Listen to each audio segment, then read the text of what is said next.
Shalom, shalom, shalom, shalom, shalom. Yahweh Bashem, Yahweh Shabbarakatah. So now, once again, you're under the sounds of the voice of your brother Tazadaq. I'm coming at you through the spirit of Yahweh Bashem, Yahweh Shah. Begin all things with the name of Yahweh Bashem, Yahweh Shah. So once again, this is not legal advice. As you know, I do not offer legal advice. If you need legal advice, seek yourself a competent counsel, and then please be advised. Everything I'm about to give you is strictly for educational, informational, and entertainment purposes only. So, I mean, before I start, I got to put this out there, right? So, I'm going to say this to you. If you're studying law, right? And by the way, I'm on both YouTube channel, The Undaunted National, and I'm on Facebook under Tazadaq Shore. So if some of you, I know some people don't have Facebook accounts. You don't like to have the Facebook account. So for those people that don't like Facebook, I'm streaming off of YouTube and Facebook at the same time, like right ahead. So yeah, with that being said, if you're on YouTube, then fine. If you're on Facebook, hey, that's fine also. So nevertheless, I got to say this before I start. So if you're studying law and you actually have someone around you that don't really comprehend law or understand law, you got to make certain that you tell that person what you want done in your absence. Let's say if you're not home, and let's say some of you fellows, some of you guys, you might be married and you're studying law, but some of your wives, they're not interested at all. They don't really care. So one day you may not be there and someone sends a commercial presentment. So you got to ask yourself, and sisters, this is for you as well. If you're studying law and for whatever reason, one day you may not be home and your significant other, your husband, does not study law, he doesn't find any interest in it, then you had very well tell them not sign for anything. I mean, you can't assume things, right? Because I falsely assume that in my absence, if, someone's around, let's say, watching my seeds for me, watching my children while I'm out and about, and then if someone, UPS or FedEx knocks on the door and they present some sort of presentment that requires a signature, you will hope, a peace, J. Jackson, you will hope that they know not to sign for it, which is not always the case, which I had to learn today the hard way. But I fought no one but myself. I literally had someone watching my sons for me, and in my absence, the United States Postal Service came over with a commercial presentment that required a signature. And so I wouldn't have signed. I wouldn't have signed for it. I would have rejected. I don't typically sign for things that I don't necessarily know who it's from. And if it's coming from someone that's undesirable, I don't sign for it. So if you haven't communicated that to your significant other, you may want to. Like, don't sign for anything and don't be making any statements. Someone comes by, knocks on your door, asks you a question about so-and-so, you better tell your spouse, your husband or wife, don't give up any information. Don't make any statements. Understand that. Don't make any statements. Be in one accord. I mean, they should not go and sign for something in your absence. Because if they don't know, I mean, this is why you're supposed to be of one mind. They should not go and sign for something in your absence, not knowing whether or not you wanted it. You know what I mean? So I just need to put that out there. So with that being said, this message is typically for believers, the believing Israelites and so on and so forth. So dealing with the restrictive law. Now, see, Esau has laws. This system has laws, right? But the Most High has laws also, as you all know. And so whenever Esau's laws conflict with the laws of the Most High, I'm going to follow the Most High. I don't know about you. I choose to follow the Most High. Now, there is restrictive law, and with restrictive law, we could be successful with restrictive law. The things that I teach is that you know, if you apply these things, because this is not fictitious, I have better things than to waste my time just teaching you something that don't work. So everybody that says, oh, well, the stuff the Tazadaq is doing don't work, is because they didn't understand it and they really didn't take the time to learn it. But if you do the things that I suggest in my videos, get my books, read my books, study contract law, you will be successful. And I generally don't promise things, but you could ask Sean Watts. I promise you that you will have the fiat that you need. I promise you, if you apply yourself, you will be able to live in the luxury in this life and the hereafter. Granted that you keep the law, statutes, and commandments of the Most High. I contend that you don't have to be poor, raggy, hungry, naked, and out of doors simply because you're an Israelite. They could pull that madness off on someone else, but that's not the type of life that I want to lead. You understand that? I don't believe that we have to be oppressed. Solomon wasn't oppressed. He wasn't poor, raggedy, out of doors. King David wasn't. So, you know, there was many Israelite people that was actually well off as long as they obeyed the laws of Yahweh Ba'ashem Yahweh Shah. So you can have luxury. You can have a good home. And if you follow the path that I actually followed, you know, I'm okay right now. You know, in Esau society, I'm okay right now. I mean, if I wanted to pick up and go somewhere, I could go. I have, you know, the fiat to do so on and so forth at my own accord, not based on Esau. And that's not determined by Esau. And I'm not worried about whether Esau is going to cut me off or something like that, or I'm going to get fired because I'm a few minutes late and I've been going in to work on time for like 5 years straight. I don't have to worry about that. So if you endure, and I'm telling you this, I'm going to tell you straight, every reward, every prize, every gift comes wrapped. It comes gift wrapped in struggle. It comes gift wrapped in difficulties. It comes gift wrapped in hardship. So if you want a good marriage, guess what? It's going to come gift wrapped in the difficulties and struggle. So when you get the present, it may not be pleasurable from the start. You're going to have to endure the difficulties. So it's going to come gift wrapped in struggle. It's going to come gift wrapped in hardships and difficulties and sometimes fear. And so, but on the other side of those difficulties and that struggle, when you go down and you endure that gift wrap, when you unwrap, when you go through all the struggles, see, in order to get to your prize, you gotta go through the gift wrap. You gotta unwrap the struggles. You gotta endure the hardships. And so when you get down to the gift, that's your reward. But you gotta get through the wrapping first. Do you understand? So the first thing you gotta do is clean yourself up. You have to clean yourself up spiritually and mentally, and some of you physically. So if not, you're gonna be out of luck. I mean, that's what the Most High says. So you have to have a willingness to tolerate the struggle, the difficulties, fear. Some of you fear. Some of you want to do stuff simply because of fear. But on the other side of that fear is your reward, because fear is an intangible. It's an intangible. It only exists within your mind. But on the other side of that fear is the very thing that you learn for. Understand that. Understand that. So now, this present day leadership, right, in the world, you know, both spiritually and politically, it consists primarily of persons who desire a high place in rank. And I see it amongst Israelites, the following, this camp's better than that one, and so on and so forth. Everyone wants to be a leader. Well, everyone can't be the leader. Everyone can't be the leader. Oh, my camp's better than this one. If you're not here, you're not in the truth. Buffoonery.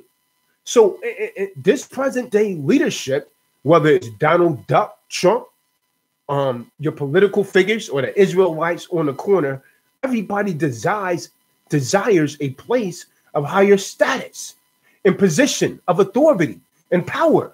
You got to bear me witness.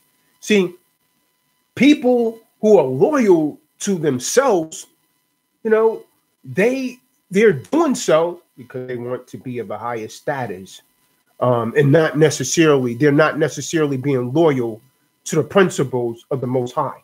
And this is totally wrong. This is totally wrong. So, if, the disciples of Christ, proper leadership is that which teaches loyalty of the Most High. That's proper leadership. It teaches you to be loyal to the Most High and YHWH. So the law and being loyal to yourself, being honest with yourself. So when you break the loyalty to the law, statutes, and commandments of the Most High, then you break the code of friendship between us. And more importantly, we do not deserve friendship with those who strive not to live by the law, who don't strive to live by the law, unless and until they are actually punished and begin striving to live by the law, statutes, and commandments of the Most High again. Why is that? Because, the things that I teach, even though you see me teaching law based on Esau's system, it's essentially the common law, because all of their laws come from the laws of the Bible. If you understand the laws of the Bible, you can master this thing, man. You hear me say that all of the time. So the laws that I teach, it takes you away from cronyism. It takes you away from that. It takes you away from cronyism. And so cronyism is like someone that actually appoints their friends and their associates to specific positions when someone else may have actually deserved the position. That's actually not your friend. That's not your associate. So when you're dealing with the true, when you're walking in the true spirit, cronyism is not a factor. You don't determine someone's going to actually be in a certain position because of cronyism. So the true law of the Most High teaches you that. And so when you break the loyalty to the law, you break the code factor and the friendship, with the law and with those that's actually loyal to the law. So we are actually taught not to even show sympathy to wrongdoers. You can read it in the Apocrypha. You can read it in the Bible. So this is so that when you and I come into positions of authority, we will be strong enough and righteous enough to punish even our mother. Most people can't do that because you strive off of your emotions. Most people can't punish their loved ones. Some of you don't even want to punish your children. But so the reason that we're taught to abide by the law, so if we are in positions of authority, that we could actually punish even our mother, even our fathers, even our loved ones. Understand that. So, cronyism is not a factor. So again, victory, politically or spiritually, should be based on righteousness and nearness to the Creator, not based on your friendship, not based on who you like. You got to be capable of looking at someone and say, what is your position here? What is your performance? Or they aid into the matter, or they're taken away. You can't show sympathy to a wrongdoer, because if you do, the wrongdoer could be your sister. It could be your father. It could be your brother. It could be your dearest friend. So if he or she disrespects the code of the law, this is what will ensure the perpetual motion or the success of the nation of YHWH. If they violated the law, they got to be punished, point blank, period. Doesn't matter what kind of status they are. But we're not seeing this really amongst Israelites today. Anything else by those in authority will ultimately bring the nation of YHWH to death. And this is what's going on in the world. You see what I'm saying? This is what's going. You see a lot of Israelites that going out, they're sleeping with other men's ribs, or one rib left a camp, she go to another camp, she lands with another man. And an Israelite of higher status, he'll know this, but he'll still lay with her because there's a lot of wickedness amongst the nation of Israel, man. I'm going to just tell you straight. See, this is the kind of person that Yahweh and Yahweh Shah are trying to make of me and of you, a righteous person that would actually punish people despite whom or what, based on the law. Not about how you feel, not about how they feel. What does the Lord say? You gotta base things on thus saith the Lord. Thus saith the Lord. Do you understand? So in recent teachings on the law, many of you have actually heard me say that the reason Yahweh is so hard on individuals who commit crimes of adultery, that his law requires for adultery is death under the Old Testaments, under the Old Covenant. But under the New Covenant, if you don't know, that's why the mercy of Hamashiach comes in. But if you know, the scriptures clearly say in the book of Romans, knowing the sins of God but still do them, you're worthy of death. You're worthy of death. So it requires that the adulterer and the adulteress be put to death. Is because that individual is like a termite eating away at the foundation of that particular home and that particular family, at that marriage. And family is essentially the backbone of nation. Understand that. And it can't be no excuses for people to do this, man. I don't care what their ranking position is or whatever. It can be no excuses for people that commit adultery. It's no excuse. The Most High is not buying your excuse on that, man. Do you understand? This is what you got to enforce in Israel. A lot of people out there jaw-chatting, talking about how righteous they are. Put on their nice garments. They go out and look nice, but they're really not living under the Most High's law. They're really not living up to it, man. They're just talking it. You're jaw-chatting, just running off at your mouth. But you're not really living it out. And the Lord see you. The Lord see you, and you're going to be judged for that. You're going to be judged for it. So it's essentially important that, we make examples of individuals that violate the laws, statutes, and commandments of the Heavenly Father.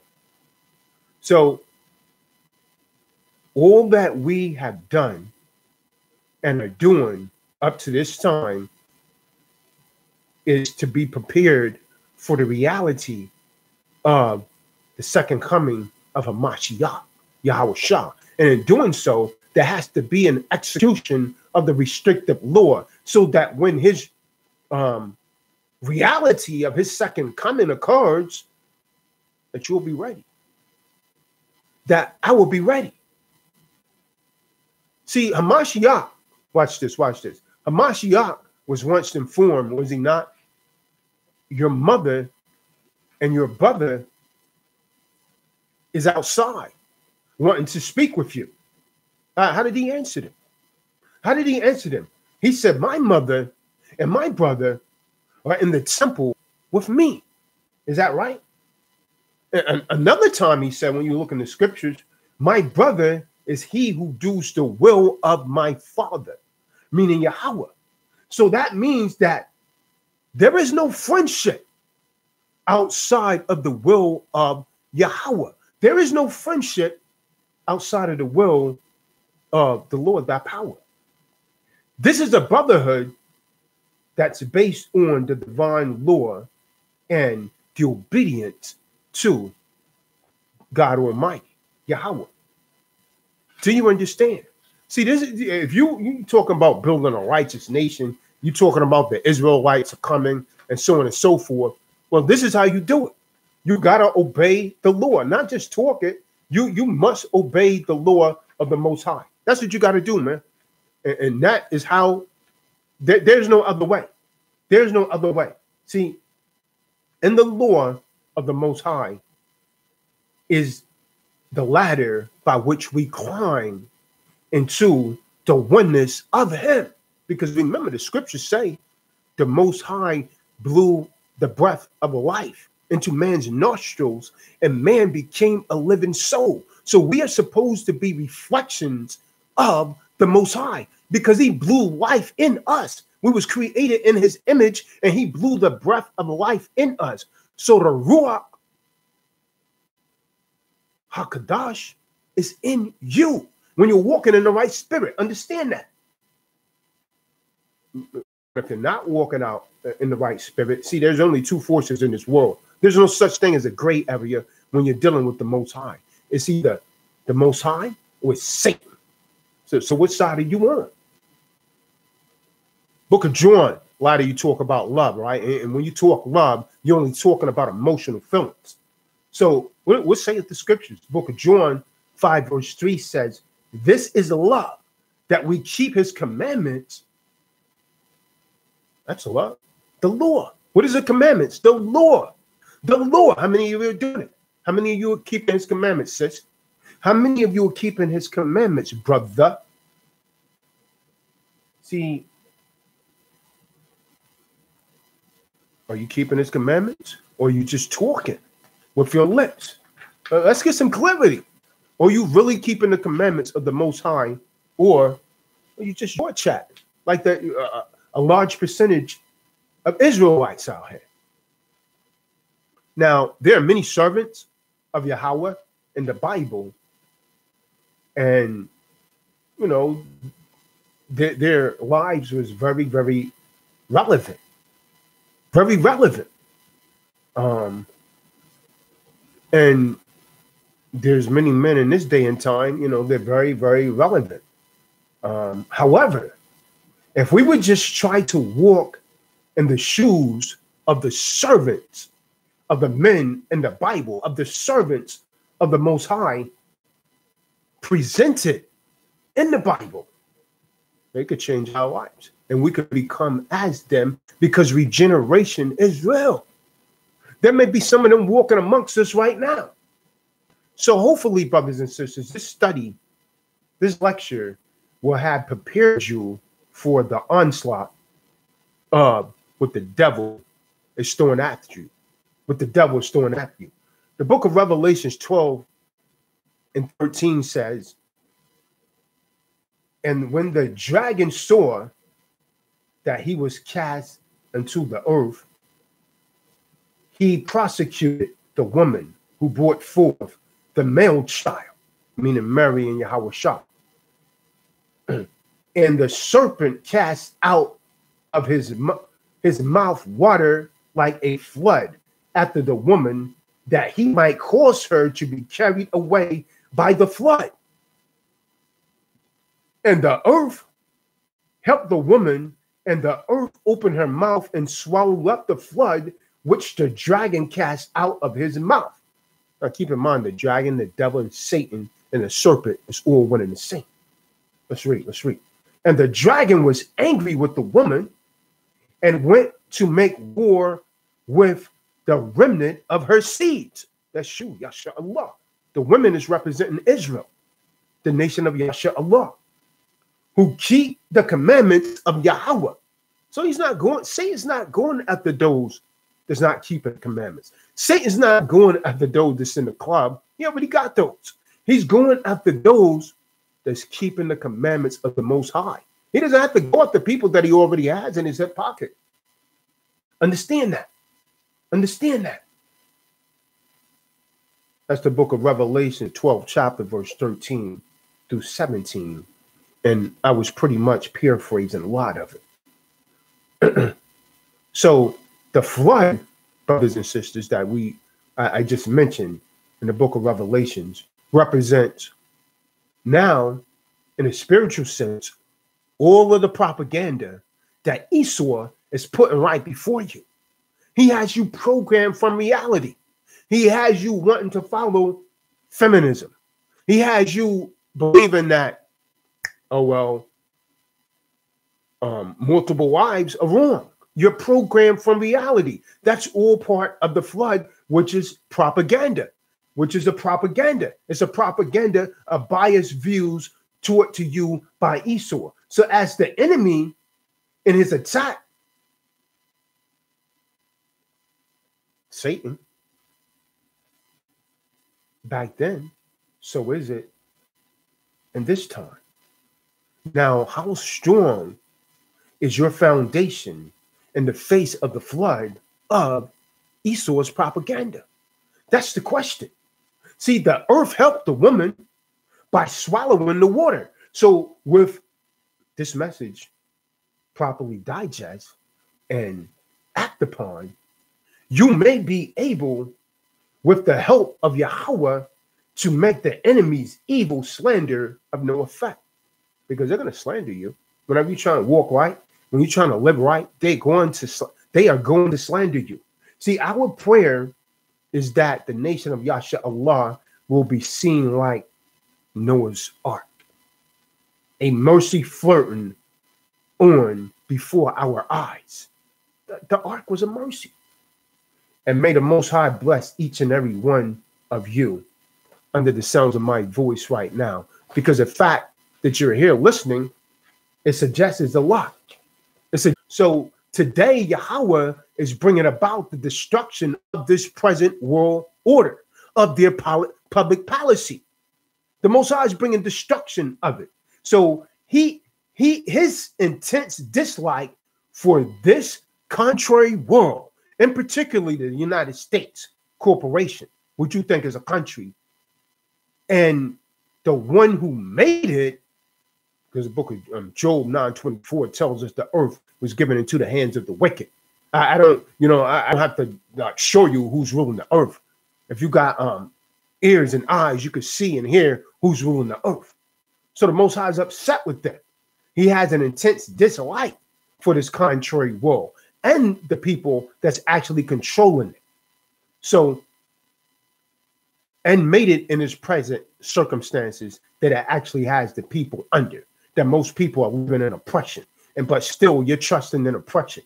So his precise understanding, of the Most High's, first of all, the Most High's desire is for the nation of YHWH to be safe, the nation of Israel to be safe. And his precise understanding of what he wills and what stands in his way, others will, summons his intense dislike for what he's about to implement on the face of this earth. So when he says, away with you, when the Most High Yahweh says, away with you, this is not an emotional reaction. Though there is intense feelings in it, it is the result of reasoning. The Most High has emotions, but he doesn't deal with emotions. And many of you can't rightfully understand him because you follow emotionally. So the propagandists, they summons the passion of the people by giving them a reason to dislike a person, a thing, or the nation of Israel. So the elite, the global elite, or those in authority supply the people with the reason that summons the passion against the object of authorities and disapproval of a particular person. A lot of people don't like me. Why? Because a global elite has them programmed from reality, so they don't like Tazadaq. What have I done? I haven't done anything but told you the truth.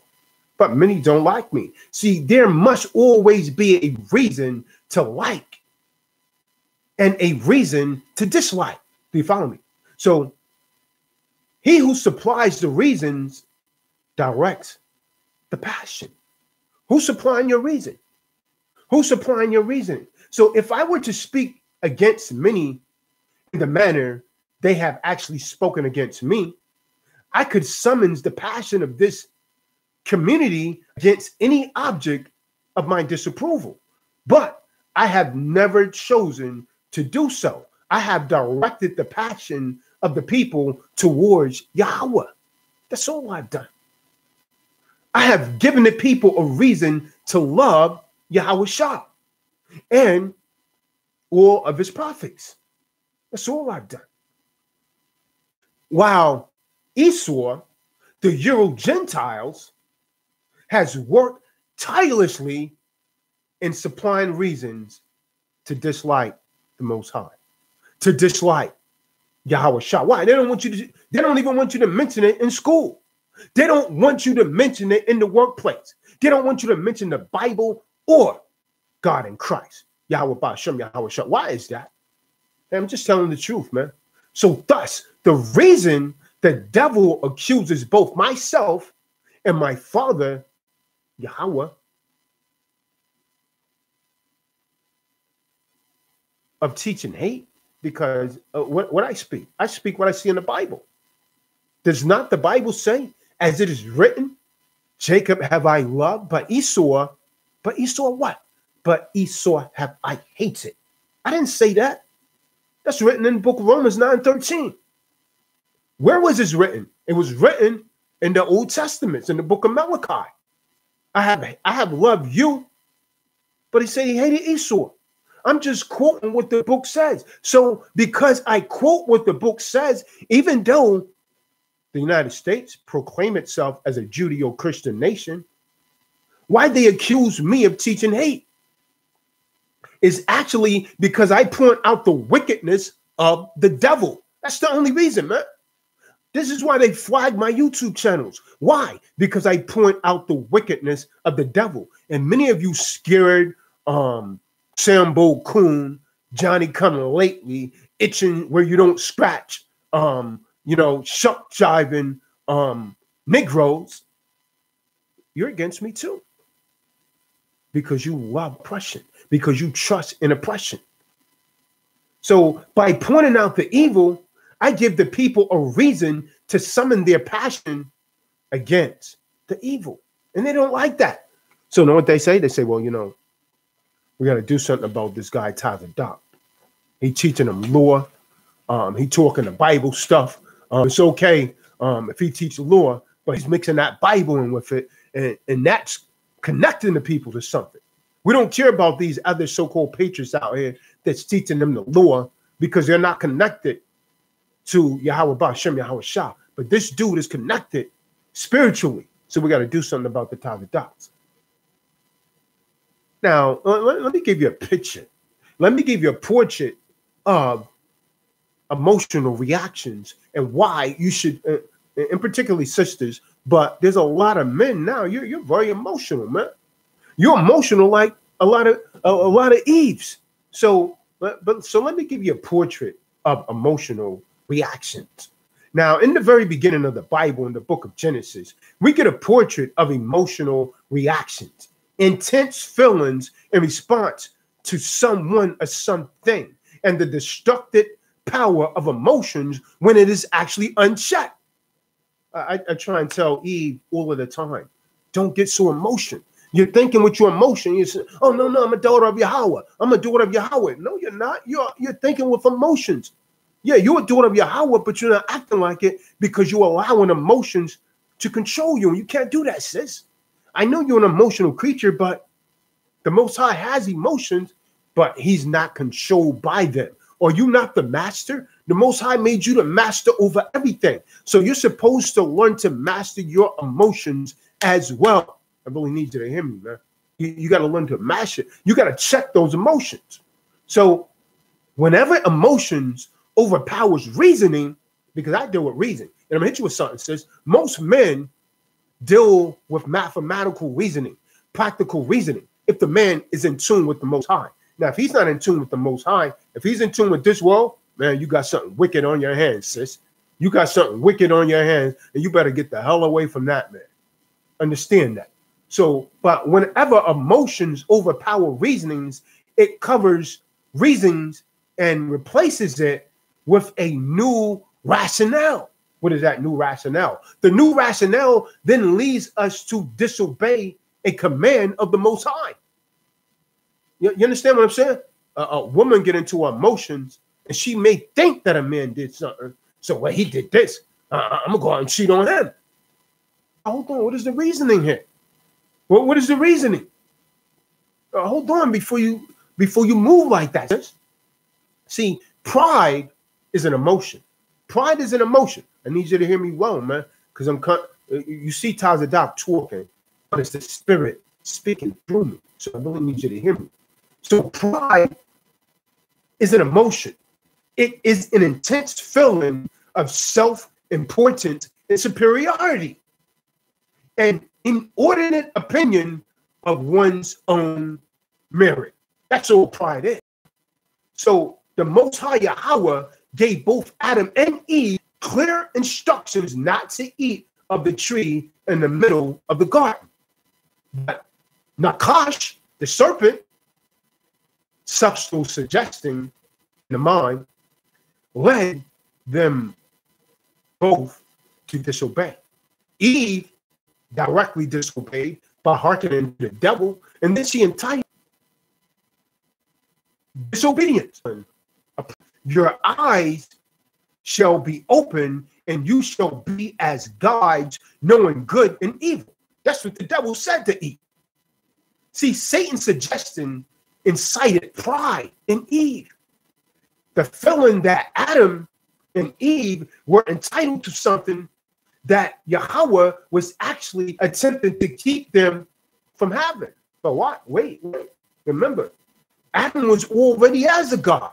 Remember this. Check this out. Adam was made in the image and likeness of God. He was already a God. The Most High made him in his image and likeness and breathed the breath of life into him, and Adam became a living soul. So Adam was already a God. So this is why the devil went to Eve, because Eve was made from Adam's rib. This is why we refer to you as rib. So she wanted to be as a God like Adam. He was feeling. John Joe, is it buffering for anyone else on YouTube? Pride. So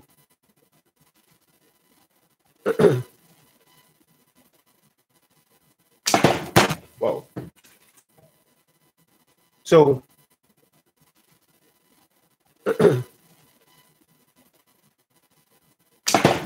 whoa. That drop.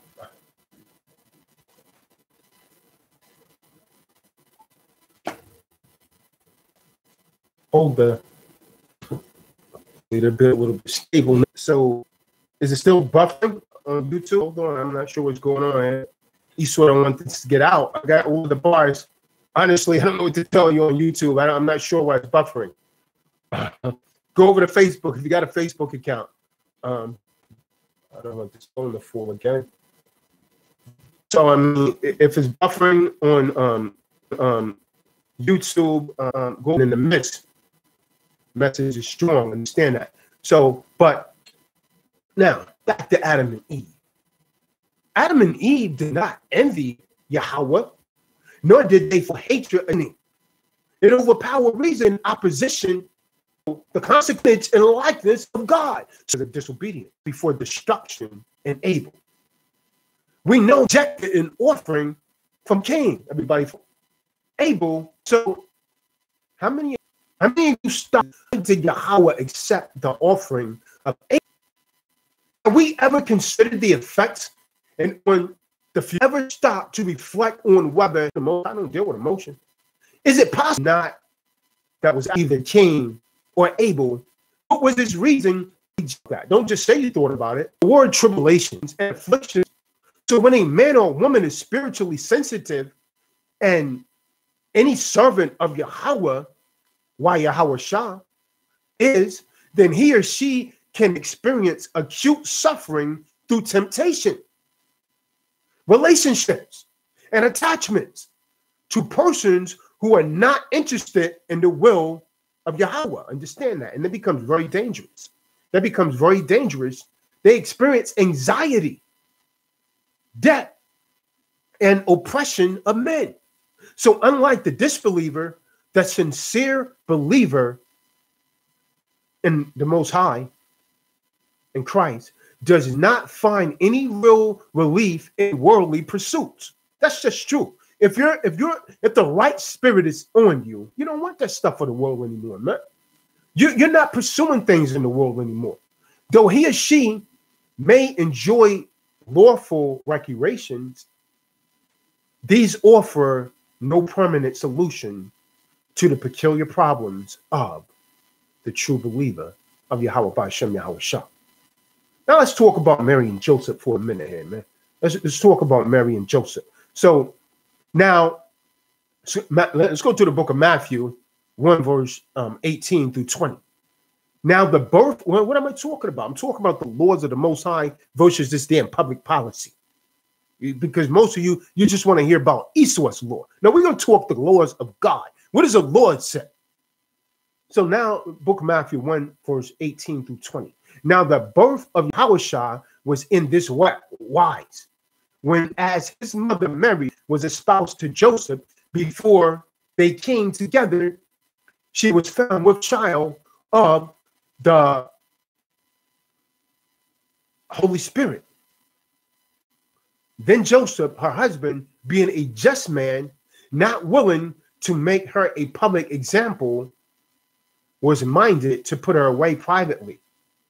But while he thought on these things, behold, an angel of the Lord appeared unto him in a dream, saying, Joseph, thou son of David, fear not, take unto thee Mary thy wife, for that which is conceived in her is of the Holy Spirit. Now Joseph loved Mary since they were children. However, her father would not permit her to marry him.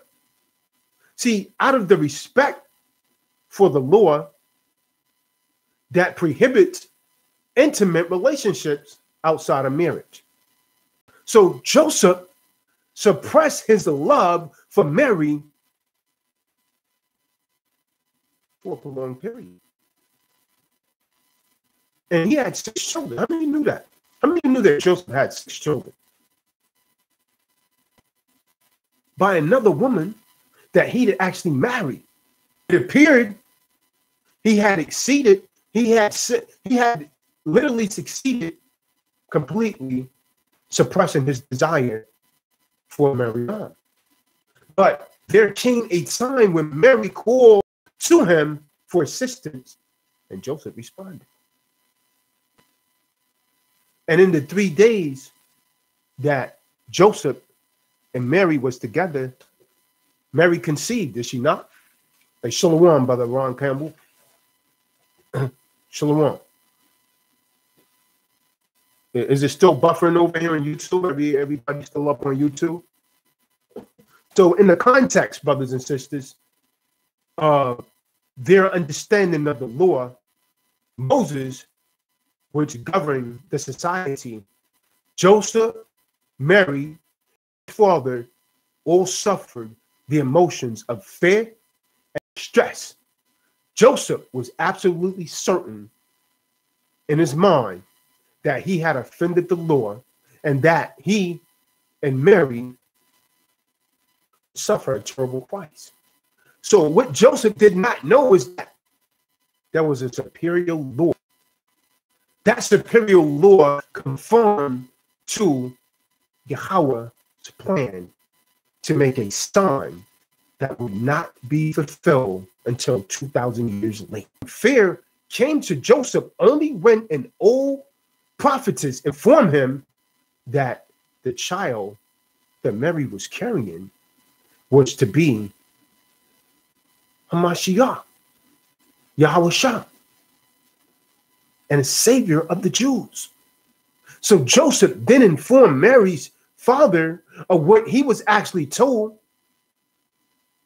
by a servant functioning on the higher law. Who was that servant? It was the angel of the Most High that informed Joseph of this. So the religious men of the day, the Pharisees, Sadducees, the scribes, were unaware of this, and they function according to their own understanding.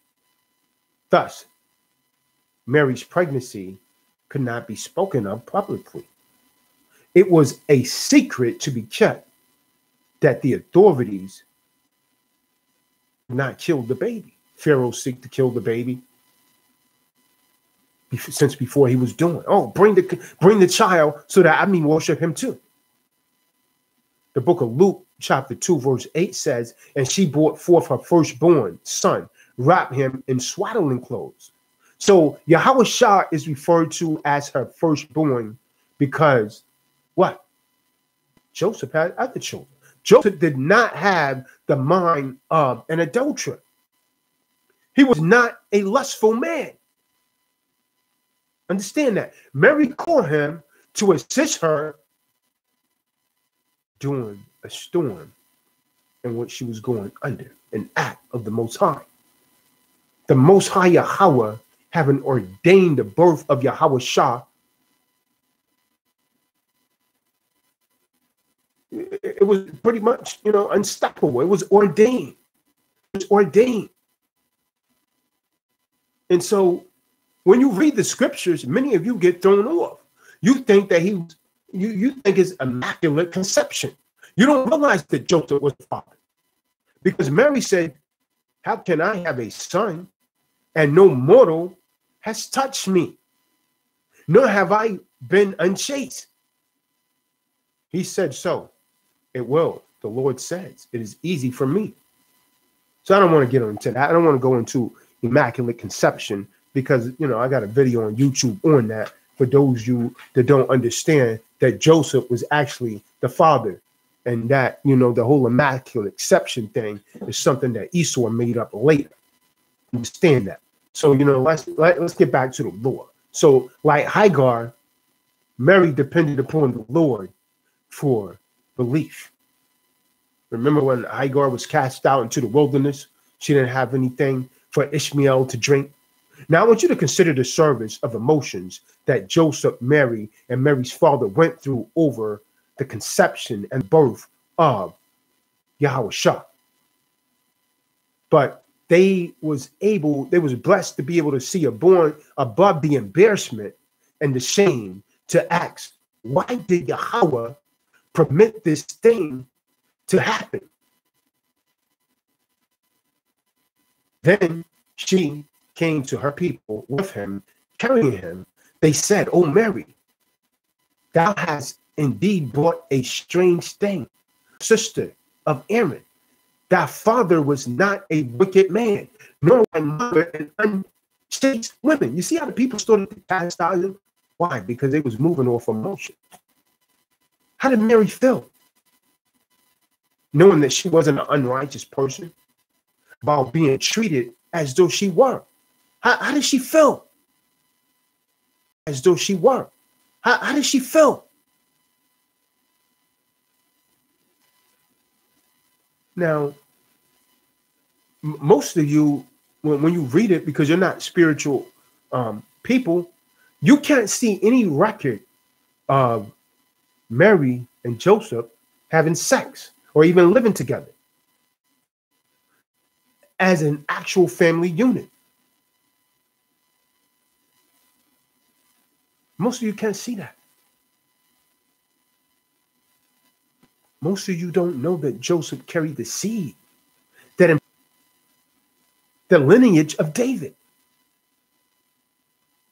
And once he provided the life germ, he had performed his service for Yahweh. In as much as the child was to understand. Shalom, shalom, mighty Hebrew, shalom. So now, what this brings us to is relationships.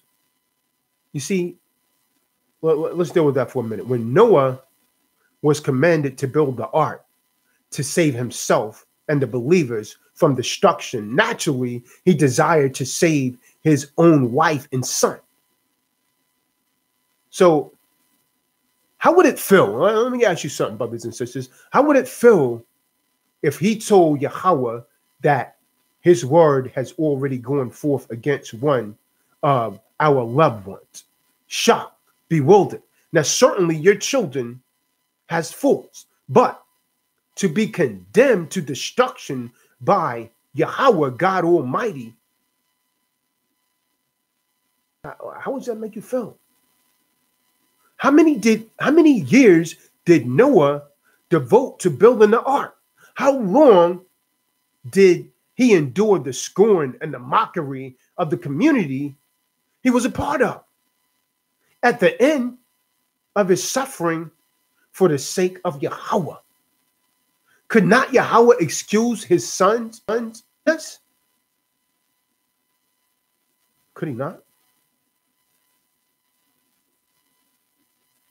So no parent wants to see their child destroyed, no matter what that child has done. Why? Because of emotions. See, we petition the teacher on behalf of the child, even after maturity. We may petition the child's employer for consideration. So when he or she goes astray, we petition the judge for leniency. If they get in trouble and they go to court, you want to petition the judge for leniency. How painful it must have been for Noah to be denied his humble petition on the behalf of his son. Yet he still obeyed the Lord. Now Lot loved his wife, but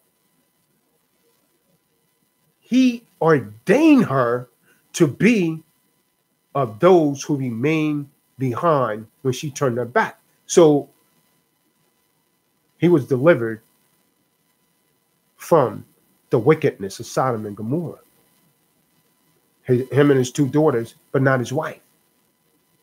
She was one of those that remained behind. See, the Most High Yahweh ordained something adverse to the emotional attachments of the prophets. These men were tested, man. Check out Isaac. Was he not tested? Was not Abraham tested? He was told to sacrifice his son on the altar. The wife of Lot looked back because she was leaving behind in Sodom and Gomorrah something that was dear to her. That which Yahweh was calling her away from. And she didn't want to let go of it. So she looked back with her heart, and what happened to her? She didn't make it out of that thing. And many of you keep looking back. You keep looking back into this world. You don't want to totally give your life over to the will of the Most High. But Noah and Lot were faithful servants of Yahweh, but neither of them was able to save family members. Was not Canaan cursed? Canaan was cursed.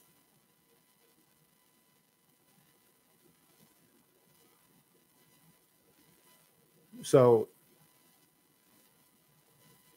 just as Noah had to part with disbelievers, and Abraham had to cease his quest for forgiveness on behalf of disbelieving father. Apparently, Abraham was close to his family, but had to disassociate himself from them. He left the land in which he was born. How many of you are ready to do that? How many of you are ready to separate from your family to join to the Most High? How many of you are really prepared to do that? You just talk it, but do you really mean it? How many of you have that capacity? See, this must be very painful. However, because of his faith, he was blessed with 2 sons who were prophets. Now, indeed,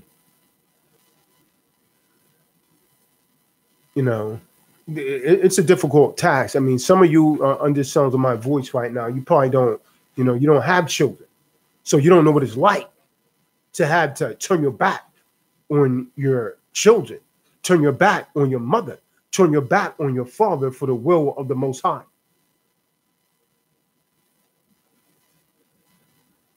See, what Abraham had felt upon receiving the instructions to kill his son,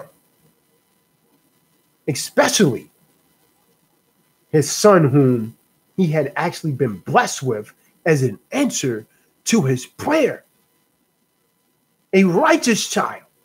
How could the same power, the same God who gave him his son in his old age ask him to kill him? See, the Most High don't deal with emotions, man. I keep telling you. The Most High doesn't deal with emotions. How was Abraham able to overcome the emotional reaction to the command that the Most High gave him? Book of Hebrews 11, chapter verse 7 gives you the answer. By faith, Abraham obeyed. By faith, Abraham obeyed. How many of you have faith? How many of you have that faith to obey the Most High and not follow your emotions, not follow your pride? See, Joseph, the son of Jacob, was sold into slavery by his envious brothers. Hear me well, family. This act of chicanery set off a series of trials that he was forced to undergo. If you read the scriptures, you know what I'm talking about. See, he was purchased for a small price. He found himself in the home of an Egyptian couple. Study the emotional conflict that took place in this instance. How would you have handled your emotions in that particular situation? Your own biological brothers sold you into slavery because they was envious of you.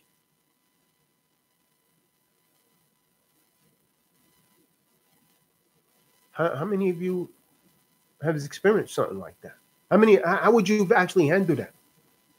See, it was only through the direct intervention of Yahweh that Joseph was able to resist the efforts of the seductress woman that tried to seduce him when he was in Egypt, to lead him into evil and indecency. Joseph was able to resist. Most men are not capable of that. A woman come after them, half nude, and so on and so forth.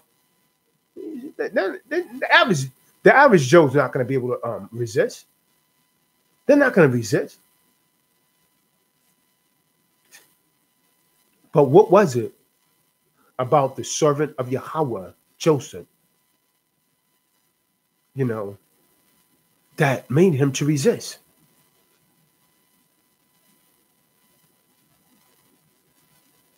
What was it? What was it about the servant of Yahweh that women actually cut their hands at the sight of him? How do you think you might react to this situation? Joseph turned to his Lord. My Lord, the prison is dearer to me than that which they invite me. Joseph said he would rather go to prison than to have slept with that woman. How many of you men have that kind of faith? How many of you men that have that kind of faith to be loyal to the Most High? Is a question. Joseph turned to the Lord. My Lord, the prison is dearer to me than that which they invite me. So the Lord accepted his prayer and turned away their devices from him. Surely he is the hearer and knower. How many of you could do that, huh? How many men out there, honestly, and the Most High knows your heart, how many of you honestly out there that say that you have the faith of Joseph? What about how is your domestic life going? How is your domestic situation? Are you beating your wife? Cheating on your wife? Sleeping with a woman and not marrying her? How was it working out for you, brother?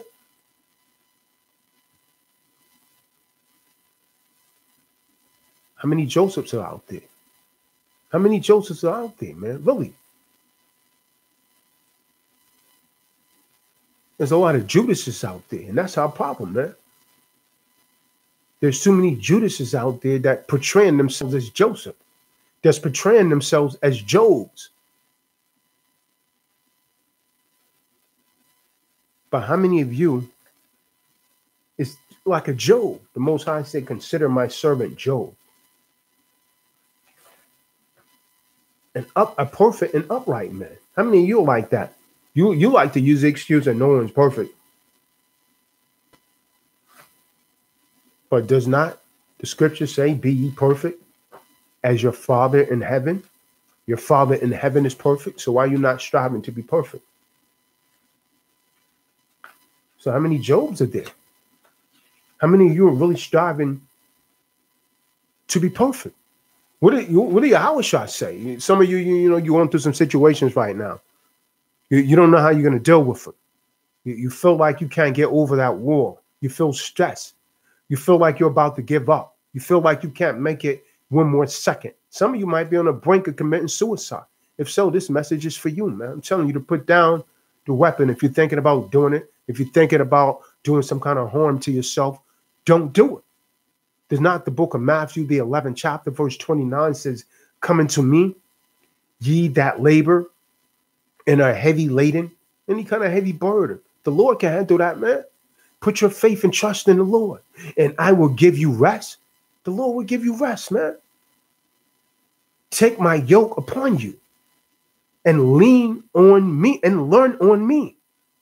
Learn on me, for I am meek and lowly in heart, and ye shall find rest unto your soul. So if you want your soul to be at rest, give your life to the Lord. Don't just talk about it like the Christians. For my yoke is easy and my burden is light. That's the book of Matthew, the 11th chapter, verse 29. The Lord said that. See, we cannot be long suffering to redeem a people unless we feel in our hearts that the people we serve are greater than ourselves. I know that you're greater than me. I serve you. Many of you don't even realize it. We got to feel like those people are greater than ourselves. They're arrogant, simply can't take much. People that's arrogant, they can't take much. Like this guy that was on the channel yesterday. This guy was leaving all sorts of messages, man, arguing with everyone that was coming into the room, man. Tim Duncan, that was his name. It just put all kind of messages like, why are you here, brother? Why are you on the channel, brother? You just got all negative comments. He trying to defend homosexuals and everything. Yet, he used the word of Yahweh out of his mouth. Yeah, he's trying to defend homosexuals. See, that's a vexed spirit right there, man. The arrogant cannot do the work of redemption. Tim Duncan can't do the work of redemption. He's arrogant. I've taken much abuse. People come to my page, you call me nigger, call me coon. Even my own people, you know, trying to belittle me, ridicule me. I've endured much abuse. Endured much abuse from sisters. But I know who I am in relation to Yahweh.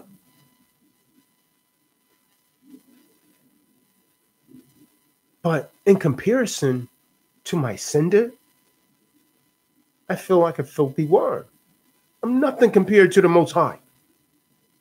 So no matter how much someone say, yeah, Tazadaq, I appreciate what you're doing. I appreciate you teaching us this, man, giving all your time. No matter how much anyone give me shout outs, praise, I know my power and authority was of the grace of Yahweh Bahasham Yahweh Shah, and not due to me, but due to Yahweh Bahasham Yahweh Shah. So when we give Yahweh, Yahweh Shah, the glory and honor, we're able to see ourselves as we are, finite and limited. Understand that. Study the mountains, brothers and sisters. If they could speak, they would say, I have seen many generations. The mountains have greater longevity than we do, yet it submits. The earth we must return to has greater longevity than we do, yet it submits. See, if by the grace of Yahweh, Bahasham Yahweh Shah, you are exalted to a position of power, authority, and eminence, then know that this is his grace upon you and is not of you. Understand that. Give praise to him and walk humbly. Humble yourself, sis. Humble yourself, brother. Stop thinking, oh, well, I taught so-and-so this. Hey, a lot of brothers say that. A lot of Israel. Yeah, I taught so-and-so this. I brought so-and-so into the truth. No, man. It was at the mercy of Yahweh Ba'Shem Yahweh Shah. Do you understand? Stop giving yourself the praise and give all glory to the Most High. Give all praises to the Most High. Because you didn't do it of yourself. You didn't do it of yourself. See, our experiences as slaves has made us look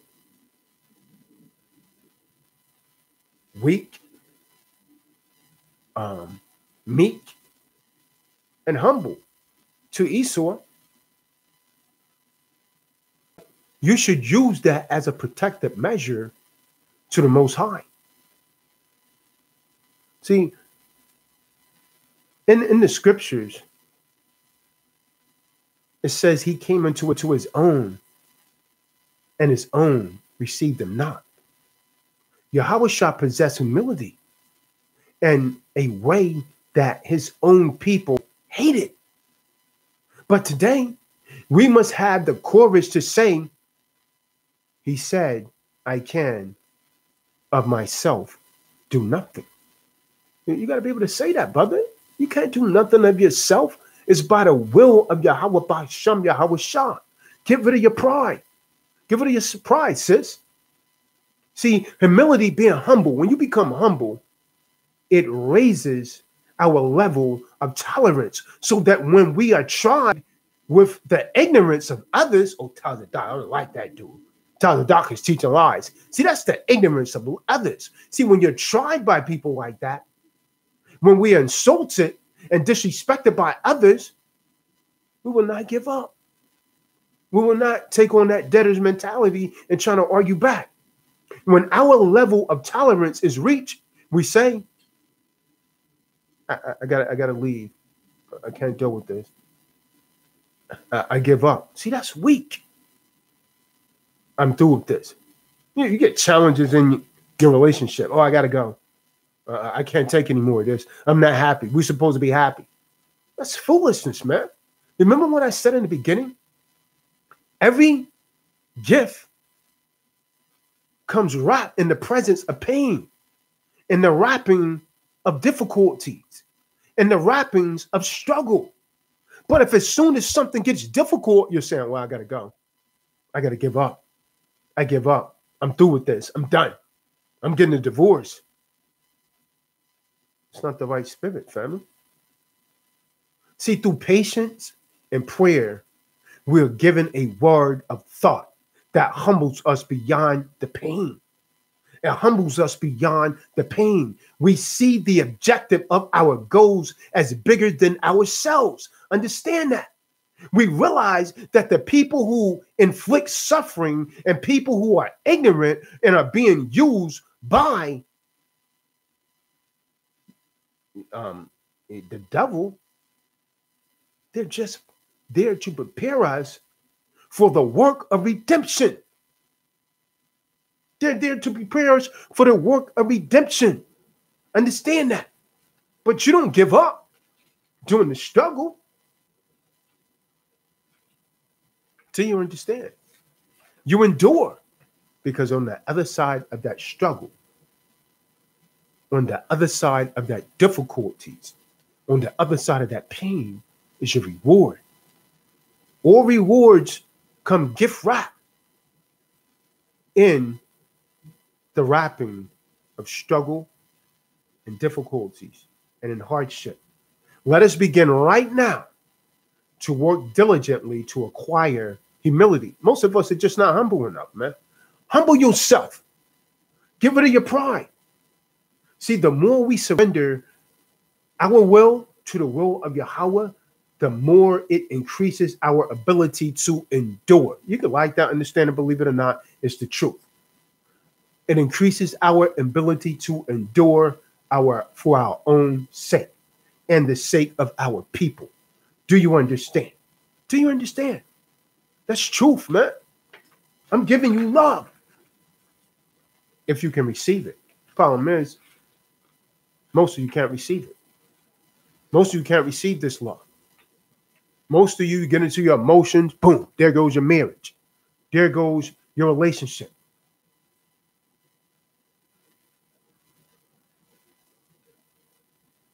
So, how are you going to deal with difficulties henceforth?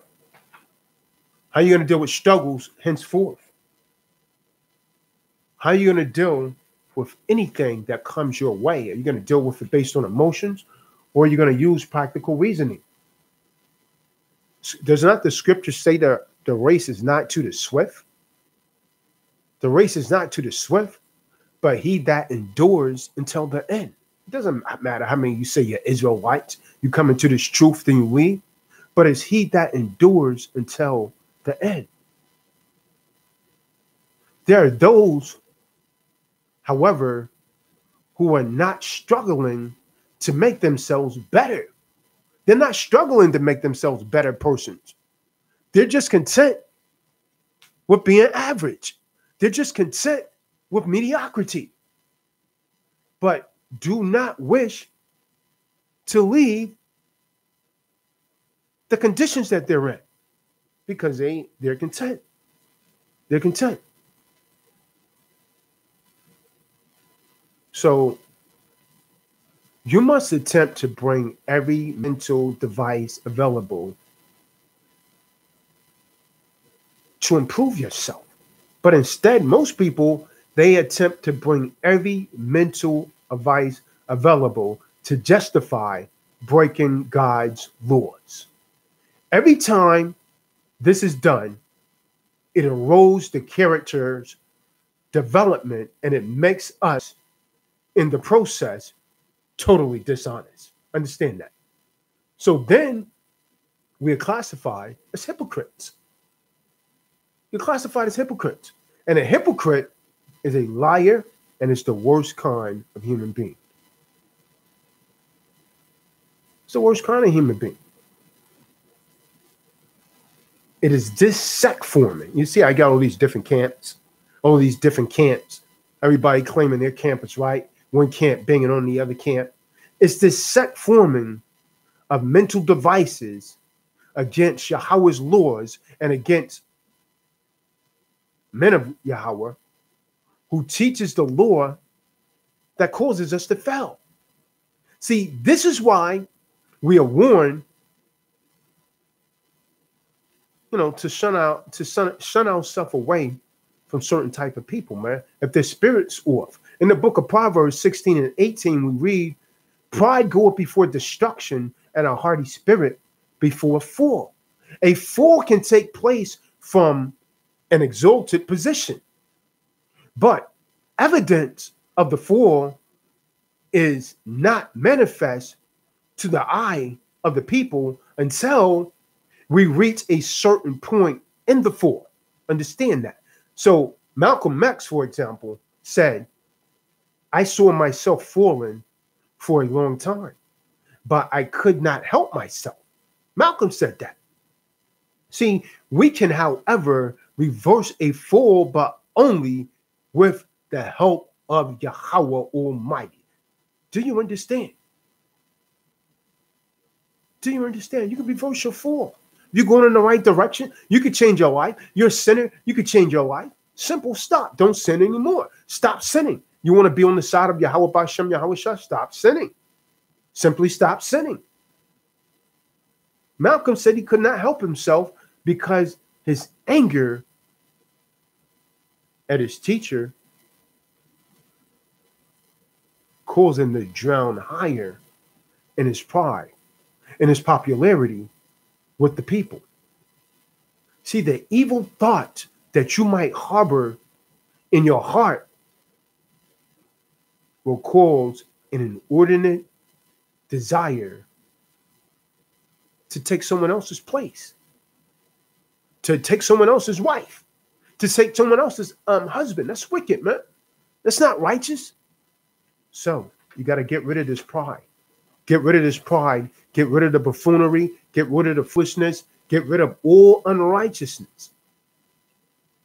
And come with thus saith the Lord. Otherwise, it's over for you. I'll tell you straight. If our people don't get out of their current thinking, it is over for you as a people. It is over for me. It is over for all of us. There's too much division amongst the nation of Israel. You got to stop behaving like debtors and begin to behave like creditors. And that's just truth, man. It's just truth.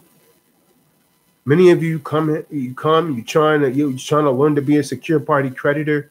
You don't want to put in the work. You don't want to put in what's required. You don't want to put in the time. You don't want to devote yourself. You don't want to read. You don't want to study. You just want a quick fix.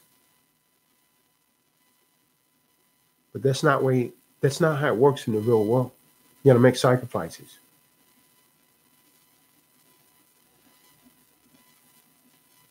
If you want to truly become free from the matrix, the first thing you're going to have to do is train your mind. You're going to have to train your mind not to be like the remainder of this world. You got to train your mind to be stronger, to be better, to be more righteous. Do you understand?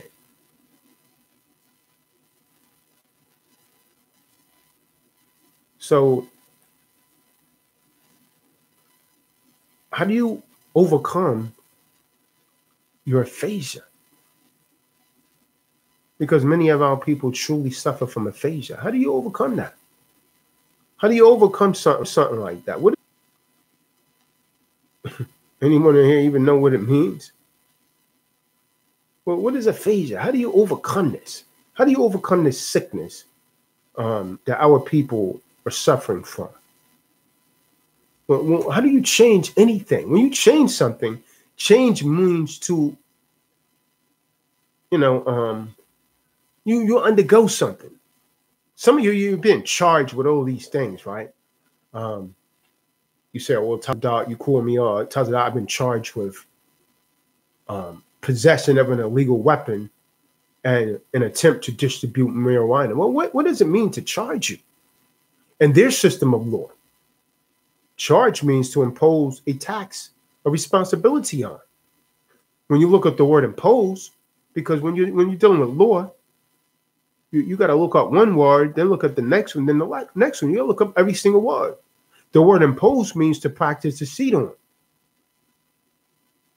See, the reason that people don't understand, and the reason that people keep getting jammed up, is because you don't understand that it's your consenting. Without you consenting, this system can't get you on anything. It's because you consent.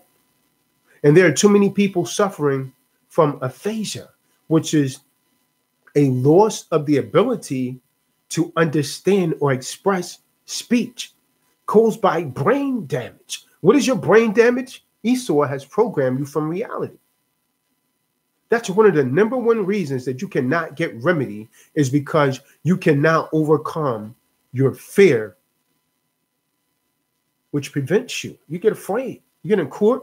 You might have studied all week. You get in court, you forget every damn thing that you study. Why? Because of fear. Why is it so difficult for most of you to talk in court? When they call you, you get shook up. You've been studying all week. Book of Kings, 1 Kings 2:2 says, be strong and show thyself to be a man. That's 1 Kings 2:2. I've taught you over the years, and I will reiterate it. You must stop making statements and learn to ask questions, because he that is asking is asking. I always answer their questions with a question. How many of you got something going on in court? How's that working out for you? It's the same thing. I tell you the same thing over and over and over. You think that there's some secret thing that Tazadaq knows. No, it's just contract is law and law is contract. If you understand that, that will get you out of any situation that you're in. Because this man and this system, everything is based on contracts. And his primary contracts are his UCC codes. That is his contract. Do you understand? That is his ultimate contract. The Uniform Commercial Code. So if you learn that, you will learn to master this man's system of law. People keep calling me thinking that there's some secret. Tazadaq this, Tazadaq that. Like, I got some secret. I don't have no secret. I just studied to show myself approved. Are you studying? Are you showing yourself approved? Many of you say you want to become secure party creditors, but you want it for free. It's a price that everyone agrees with. And a lot of you're liars. You pretend not to be interested in the system, but your primary focus, some of you, is just fiat, more and more fiat, more and more fiat. That's your primary focus. And where any kind of commercial presentment, there's only 4 doors that you could go through. 2 of them, you stay in dishonor and you're a debtor. And 2 of them, you stay in honor and you're a creditor. Argue is dishonor, you're a debtor. Silence is dishonor. That means acquiescence. That means you do nothing. You're a debtor. Acceptance, that's honor. You're a creditor. Conditional acceptance, 99% of the time, that's what it is for me. It's honor. You're a creditor.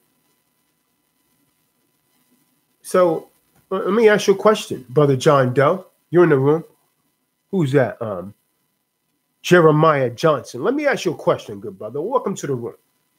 A creditor sends you a commercial presentment, Brother Jeremiah Jackson. A creditor sends you a presentment, right?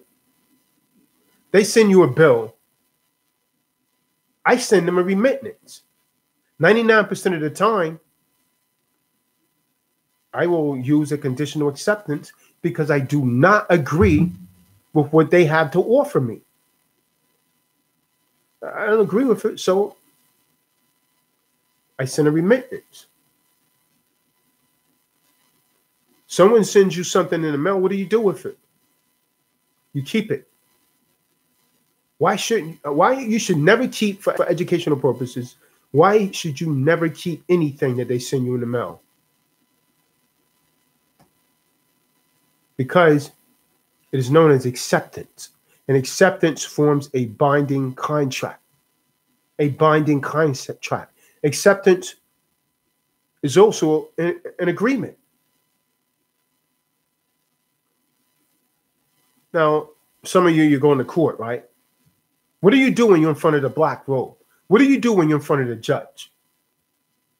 When you are a plaintiff, one of the people of the United States of America, or an American national, or a state in a court, a record, the judge has no power. Michelle Penny, I hope you're listening. The judge doesn't have any power. If you're one of the people, the judge does not have any power to make any decision unless you grant it to him. Do you understand that, man? Stop volunteering to go to jail. The tribunal, which is you and the jury, look it up in Black Lewis 4th, don't believe me, is independent of the magistrate, which is a judge. All judges in California are damn near magistrates. Don't believe me? Go and check out. All you in California right now that sounds my voice, go and look at California Penal Code Section 808. All of these damn judges, all these people who call themselves judges in California are pretty much magistrates. So when in court, there's no need to argue, family. There's no need to argue your cause or your case. All of your arguments should have been made in the preceding paperwork.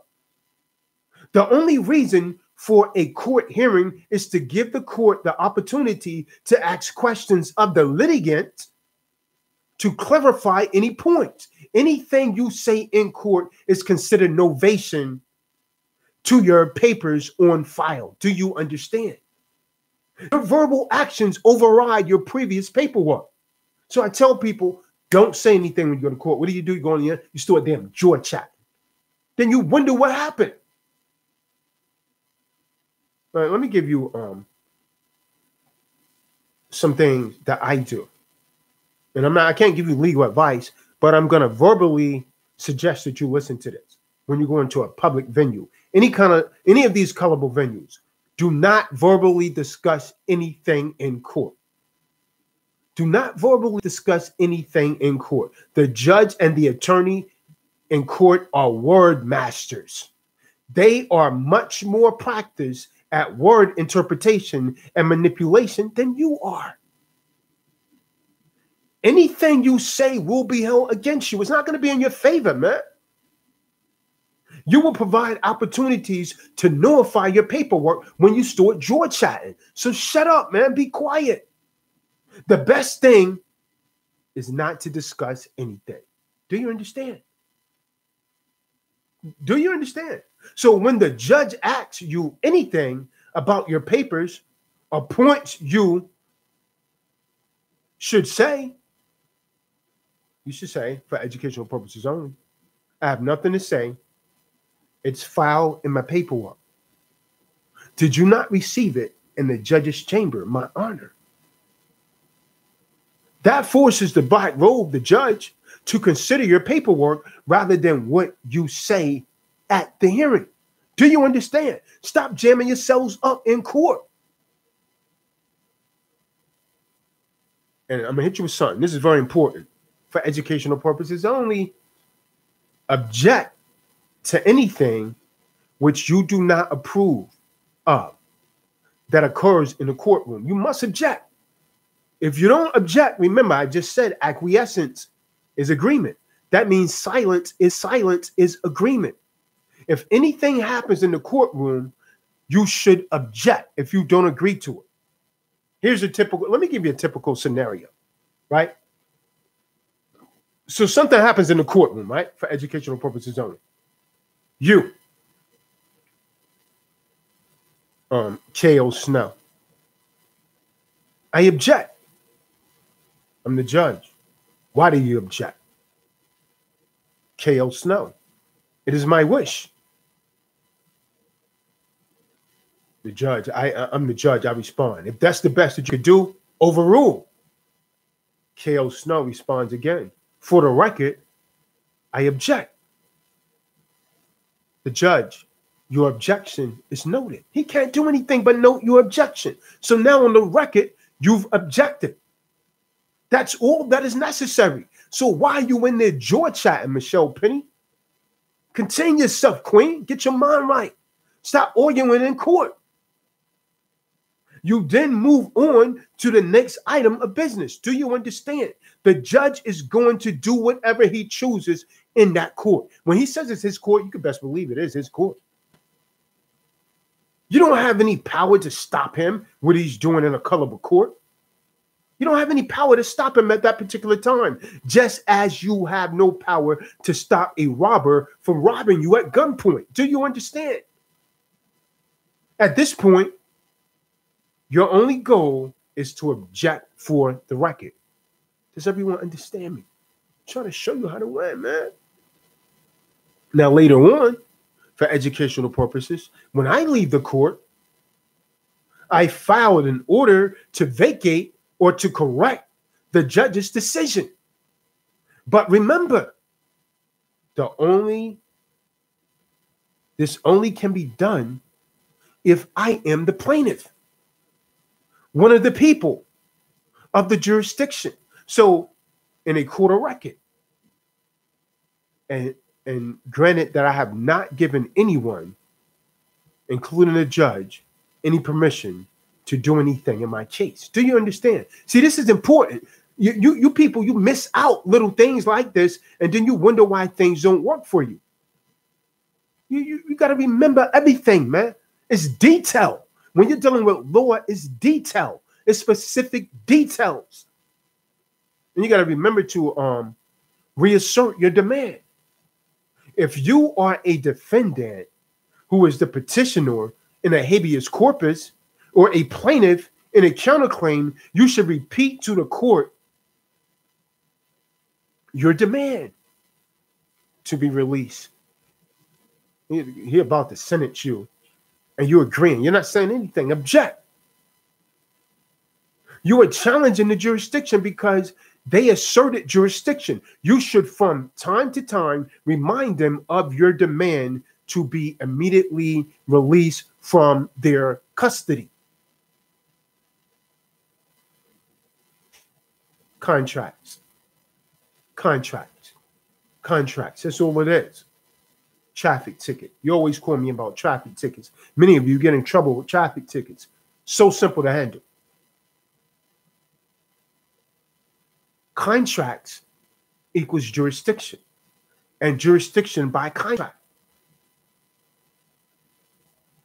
How do you deal with traffic tickets? Now, these are always offers to contract. If you look at everything as an offer to contract, you will get this. A traffic ticket is always an offer to contract. You have 3 days under truth in lending for any kind of contract. If you wait past 3 days, then you're going to have to sit a court date. It's that simple. I get a contract for educational purposes. I put an affidavit into the court records attached to the ticket, writing across the ticket my rejection. On the backside of it, I don't want them to charge me with defacing their instrument. The affidavit would be about the policy man on patrol, the constable on patrol, the policeman. If he or she had a contract with me for stopping me and for violating my right to travel or my right to go from point A to point B. Do you understand? And my right to privacy. See, when he pulled me over, he's violating all of that. If he write anything on a contract, if my name is copyrighted, can I not sue him for violating my copyright? If my name is copyrighted, if the name Tazadaq Shaw is copyrighted, he write it on the ticket, I didn't give him permission to use that name, can I not sue him? It's intelligence. You got to be a thinking man. Nobody taught me this. I learned this on my own. That's a violation of my copyright. Do you understand? Just like if you have music, if I go out there and use your music in my song without asking you and getting your permission, can you not sue me? Yes, you can. Well, why don't you think it worked the same way if you copyright the name? All this goes back to being a secure party creditor. Do you understand?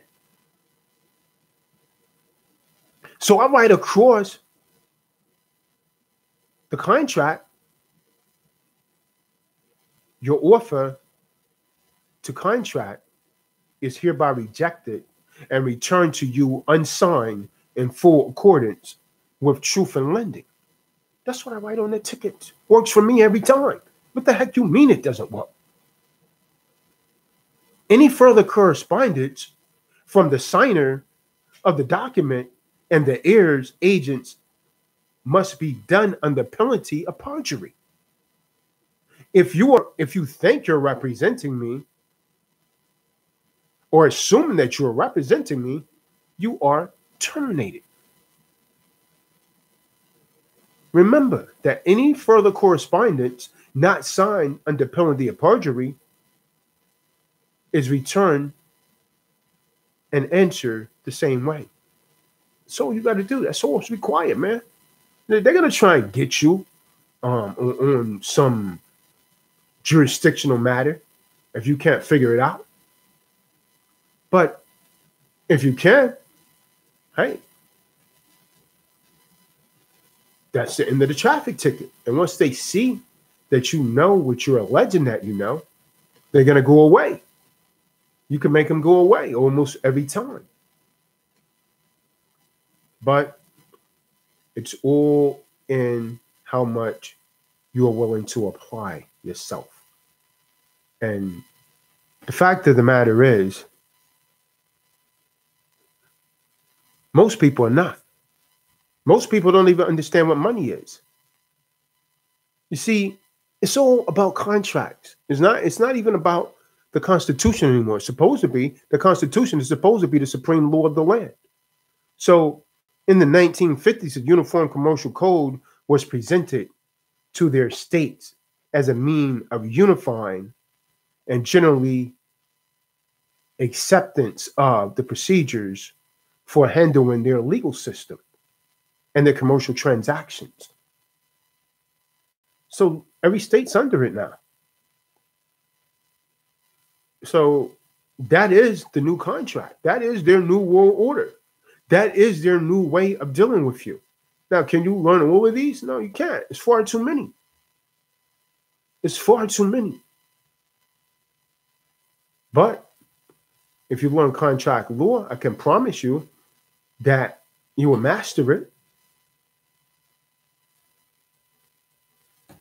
Bill collector sent me check this out now. I had a student loan. Real talk I had. I just drafted me up a letter, and I should charge you for this, and I'll give you what I put in the letter. I had a student loan. I thought everything was going away. It's not on my credit report. I haven't seen the damn student loan for like 10 years. All of a sudden, the other day, I get an offer, because you got to look at everything as an offer, right? I get an offer in the mail from some guy in Alabama. Now, I know he's an attorney. And I noticed that he put a name there, but there's no signature. There's no signature. No one wants to take responsibility. Now, the letter comes from Alabama, and he's a collection guy, a collections attorney, right? And so I look at the time in the letter when he gave me an opportunity to pay to settle the student loan, and it stated, and I can tell you right now, I'm not paying it because I don't owe a damn thing. I don't owe them nothing. I'm not paying them a damn thing. So if you're watching my video, you could go to hell. That bastard that wrote me that letter. But anyways, nevertheless, I'm not going to handle it that way with him in the mail. But he writes, and he gives me a deadline to pay was July the 6th. So I didn't even get the damn letter until July the 12th or something. So I'm like, damn, this bastard's almost a week off. And he dated the letter like way back in June. So I'm showing you the semantics that these people play, yet you guys still get afraid with them. I get afraid of them. So he dates the letter in June as if it's going to take almost a whole damn month for the letter to get to me. You understand? It wasn't stamped that I had went anywhere else or anything. So he just put a fictitious date on the letter, which telling me is something that some damn computer generated, and he just put his name at the bottom of it. Understand that? Because when I read in the midst of the letter, it says your outstanding student loan for such and such amount owed, 3,000 or something like that. He was saying, but he was trying to get me to settle for something. Now, let me hit you with something, man. Whenever someone is trying to get you to settle for something less, you should know that it's not really legitimate, right? Because if I owe all of that, why are you making me an offer to settle for less? If I owe this, why not make me pay all of it? Understand that, right? And this is the damn semantics that they play on you, and you go for it, right? So I read in the middle of the letter, he's saying if you're going to respond with anything other than the payment, $2,500, $700 some dollars, whatever the heck it was. You know what I mean? So, I find that laughable. It's trivial. I say, oh, great. This contract stuff, man, I love it. It gives me a chance to use what I know. You know what I mean? So he tells me to respond to some organization in Maryland. You know what I mean? But I went to school in New York City. You know what I mean? So it should have been someone responding from New York, if anything, right? So, but he's telling me to respond to a collection agency in Maryland, although they didn't send me the letter. This bastard sent me the letter from somewhere in Alabama. And so I know it's just an offer. It's just an offer to contract. So, I drafted up something. I hit him with a debt validation. I won't show you what I put in the debt validation, but I'll read to you because I done it in the form of a conditional acceptance. And I actually went to one of the Banksters this morning and got it notarized by one of the minions that work for the Rothschilds and so on and so forth, and they're not aware of it. These minions that work in the bank, that stand behind the counters and think that they're doing people some justice and think that they're actually giving us money when they're just really giving us monopoly money with someone's damn signature on it from the Federal Reserve, which is not even federal, by the way. So I just play the game. You know what I mean? I play my part. I have some fun with these people. But nevertheless, this is a conditional acceptance that I sent this dude. I didn't get a chance to mail it off yet because I need to run and get it certified or either registered mail. So this is what I sent to him. I'm in receipt of your letter dated June 12th, 2018, attached herewith. Because remember, I said acceptance forms a binding contract. So if they send me anything, I don't keep it. Because if I keep it That's agreement. That's an agreement to pay. And it's also an agreement that, hey, I have a contract with you. I don't know this dude. I don't have no contract with him. So nevertheless, I'm in receipt of your letter dated June 16, 2018, attached herewith. Current balance, $2,768.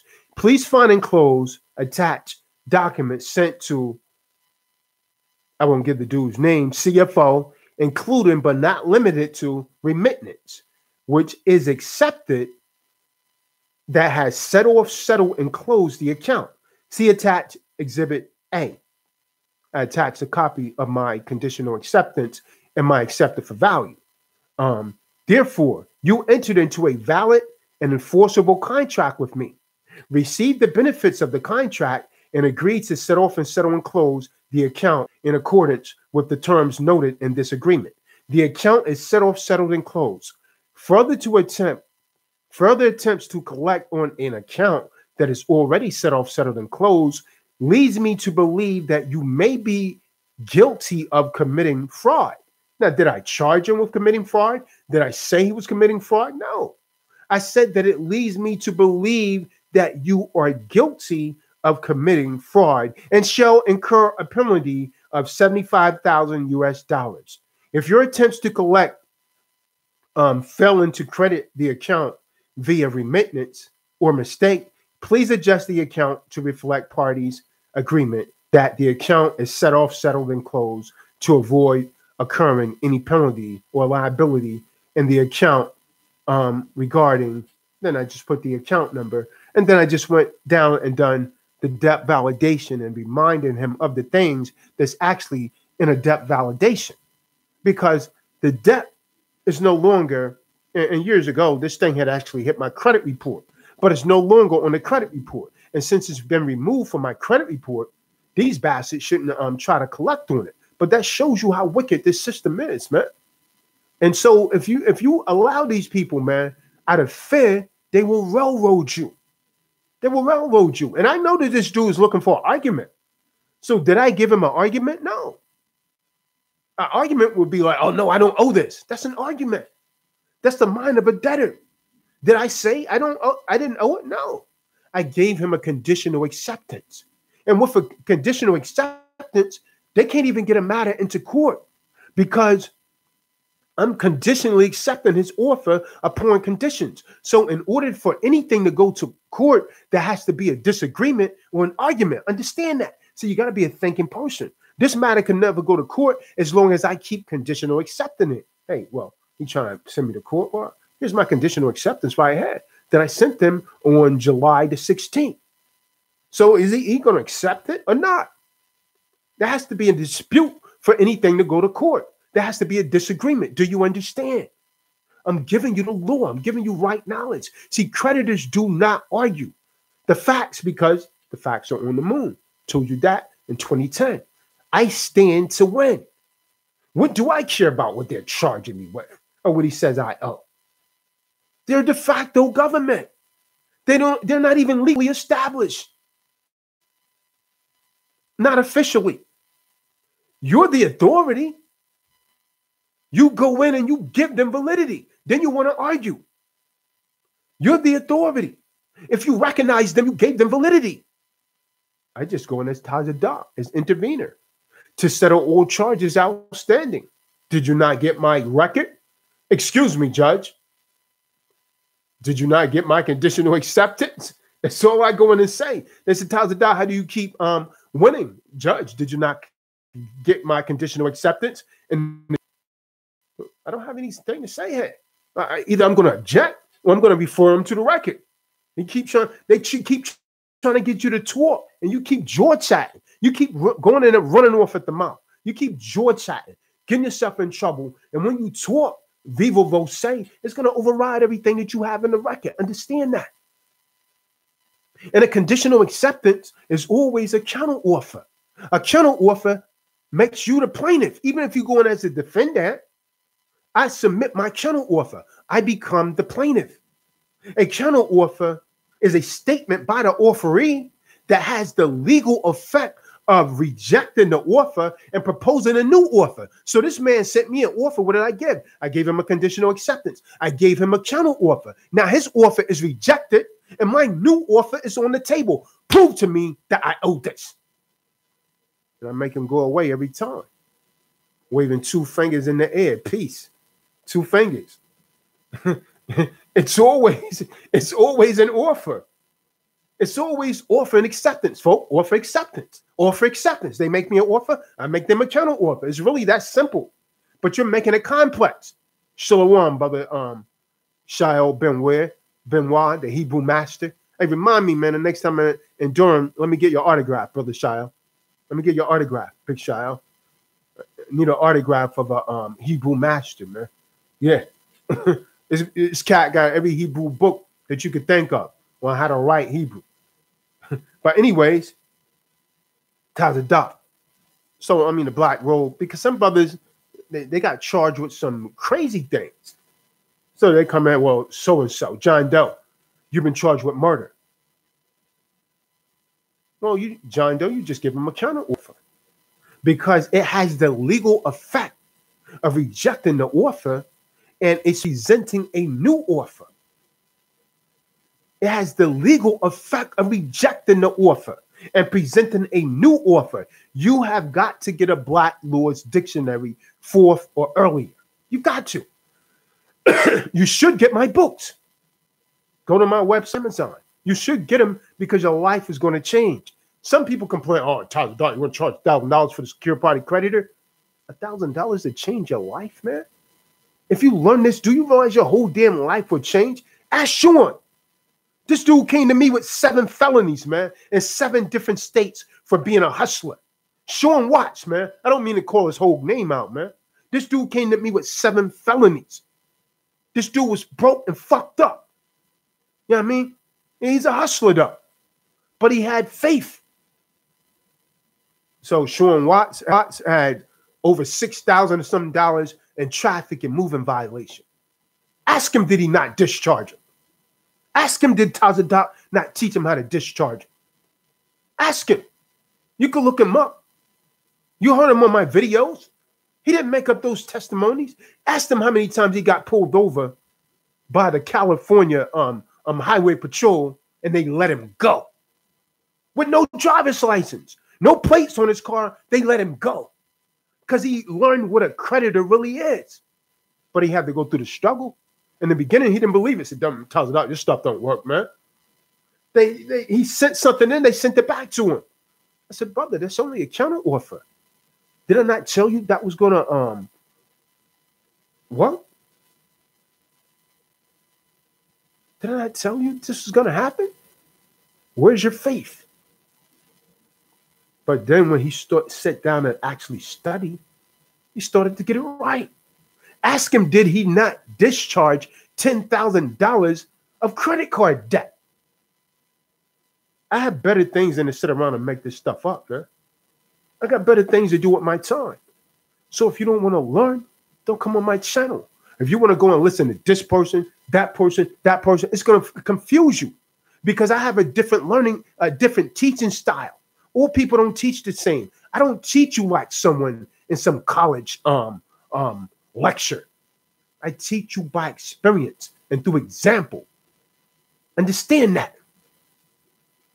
Understand that, man. But do you understand? That's the question. The question remains, do you understand? They send you a bill. What do? I send them a remittance. But you need to get out of a corporate ward status. You need to become a secure party creditor. That was a lady on the other day, and Cream Rachel told me that she was saying, this stuff only works for Tazadaq. Tazadaq's the only one to get paid. It's because she doesn't understand contract law. So when people can't figure this stuff out for themselves, guess what? They want to point the finger at Tazadaq and say it doesn't work. But guess what? It works for me every time, baby. Ask Shael Benoit. He's in the room. Shael Benoit. What did I tell you that I was going to do in 2015? Tell him. Hey, matter of fact, my man Shael Benoit is living testimony. Was I not in North Carolina in 2015, broke and fucked up, car not working. You know what I mean? Don't know how I'm gonna pay rent. Nothing. Was that not true, brother Shael? And then I told you, yo, check me out in 6 months, man. I'm gonna go and cop me this Lexus truck, and I'm gonna pay for it in cash. Did I do it, Shael? He's in the room. He could bear witness to it, man. He didn't believe it when I even think my king even doubted me when I told him. I said, yo, check me out in 6 months, man. I'm gonna go back into my cave and I'm gonna study. And when you see me in 6 months, I'm gonna be rolling, man. I'm gonna roll by in this Lexus truck. That's exactly what I did. All praises due to the Most High. And I say first thing I done was drive up to his crib. Yo, man, here this fight had. It's already paid off. When I went to the dude, he's like, yo, who are you gonna use as a financer? No, I'm not using no financer. I'm gonna pay for it. So how you pay it? Cash. Where do I sign? I'll be back in 2 hours. Give me my truck. It's a true story, man. I ain't got time to sit around and make things up, man. See, I don't just talk this, man. I live it. But I'm not special. You see, the only thing that separates me, hey, Tim Duncan, how's it going, hater? Hi, hater. 2 fingers to all the haters, man. Don't come spreading no hate today, Tim Duncan, because I'm gonna block you, man. You behave like a debtor yesterday. Stop behaving like a damn debtor and learn to be a creditor.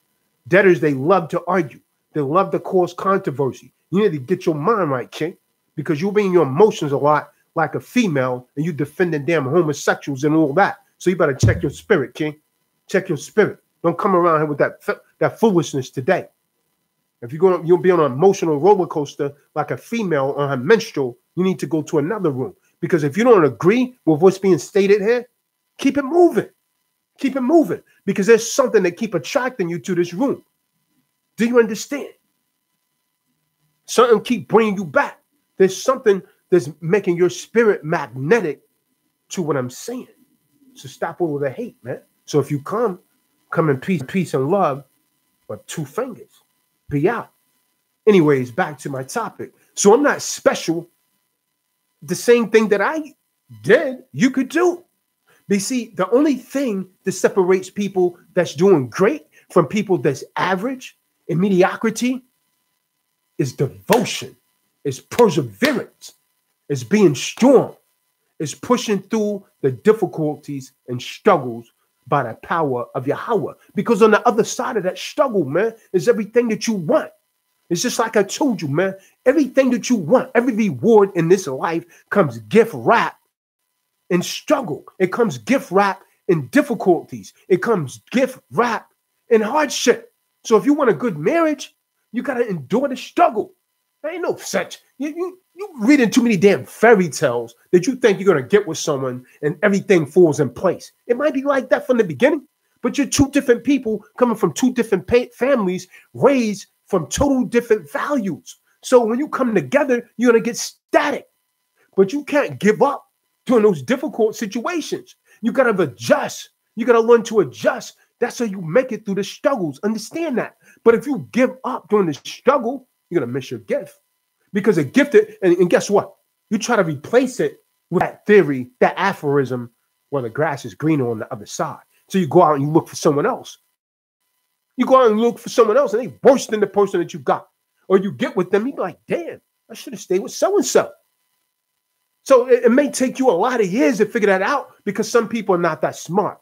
They don't run real fast. Some people just keep doing things repetitively and they don't really learn. But you go out there looking for something, you think you're going to find something better. You're going to find something usually worse.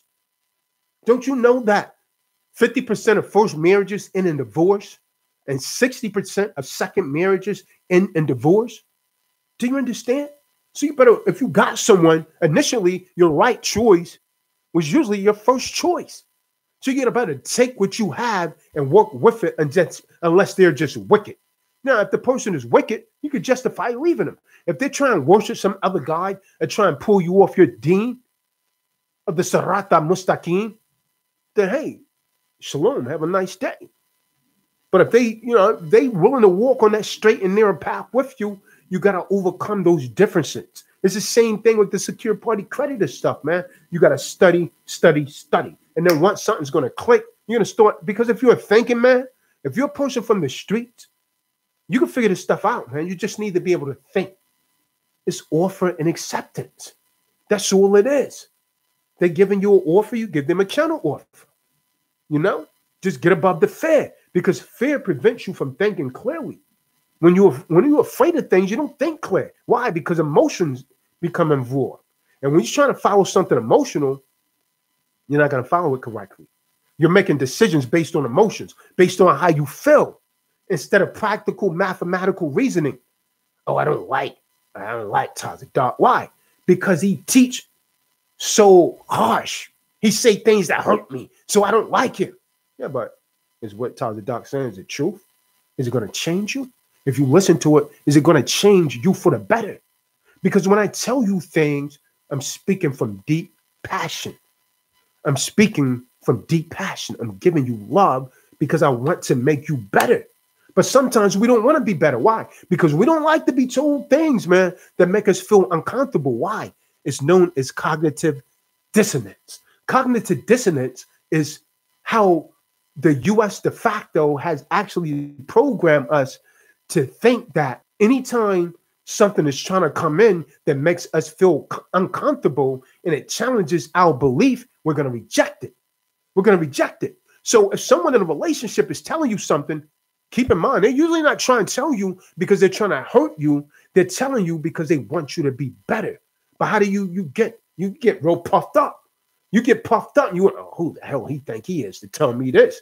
And so the first thing that you do when a person is trying to explain it to you, you're thinking about what you're going to say in return. And some women, they just start popping their neck and snapping their fingers. They can't wait. So they start talking over the man. What happened? Boom, argument. Then he can't contain it because the man knows that the woman is not supposed to be up in his face, you know, presenting herself like a damn man. So what happened? Bow. He done hit her. She called the cops. He locked up. Now the whole situation's in turmoil. Something that could have otherwise been resolved out of love. Do you understand? Do you understand, man? Something that could have been, and really deep down inside, he didn't want to hit you, sis. The brother didn't want to hit you, but you're trying to put yourself in the place of a man. And sisters, sometimes your mouth is so devastating that the man just can't hold back if he's weak. Because a lot of brothers operate off emotions. Then he'd be sorry that he did it. But now, out of your emotions, you call 911 on him. And a white police officer come in and beat the hell out of your husband and take him away if he doesn't shoot him first. And then once he's gone for a few days, you're sorry. You want him back. But pride of not admitting it, you let him stay there. And so justify your actions. See, you don't want to acknowledge, you don't want to atone for your wrongs. You are him. You don't want to atone. So you go out and you open your quiver for another man. Now you're defiled. Now the Lord's going to deal with you. And, you know, he's inside the joint. He's inside the beast. So, oh man, I hate this bitch. And so on and so forth. But some brothers get over it like, yeah, I shouldn't have done that. See, inside the beast, they get their minds right. I don't mean to use brother Shia Ben Wa, but the Shia Ben Wa that you see in this day and time is not the same Shia Ben Wa from 10 years ago. That was, you know, pumping them steroids and was punching holes through walls and throwing, you know what I mean, throwing chicks almost through walls. The righteous man that you see is not the Shia Ben Wa that was out there hustling and all of that. But praise be the Most High. The brother overcame it. Understand that. Now the brothers are righteous Hebrew teacher. I've been inside the brother's home, and the brother treat me just like I was his biological brother, maybe even better. And that's one thing I'll say about that man. That's one thing I gotta give up to the brother Shia Ben Wa, man, is that he's one of the realest Hebrews that I ever met. So there's nothing that brother could ask me for that I wouldn't give it to him if I had it, because the brother showed me love when no one else did. I got to give that up, man. Real talk. Almost every time I talk to the good brother, yo, everything all right? You need anything? How is everyone? That's love right there. That's rare in this day and time, because the scriptures say the love of many shall wax cold. And that's typically what you see.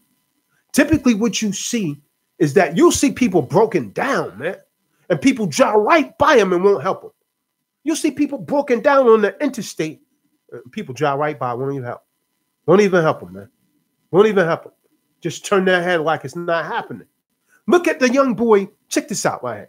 Look at young Junior that just got stabbed and broke in the Bronx in June, man, by these damn gangbangers. Don't you know that young man was screaming loud at the top of his lungs for help? And you got people that's recording this on cell phones and everything, and nobody will come to his rescue because the love of many will wax cold. That's Bible prophecy. That's what you're seeing. And people still don't want to do right. People still don't want to live according to thus saith the Lord. People still want to keep making excuses. We got to get above all of this, man. We got to change all of this, man. Do you understand? We got to change all of this, man. We got to come together and love, man. We got to learn to love each other again. You know what I mean? That's the only way these curses are going to get from over us, man. We got to overcome all of this. We got to overcome the hate between the so-called black man and the so-called black woman. They hate each other. It's a challenge. And our sisters wasn't like this. It's from following that lesbian movement. And the men wasn't like this, man. The men, the reason that the average so-called black man goes off and cheat and commits, adultery on his woman is because he was trained that way on the slave plantation. And a habit is a difficult thing to break. He was thrown into a damn cage,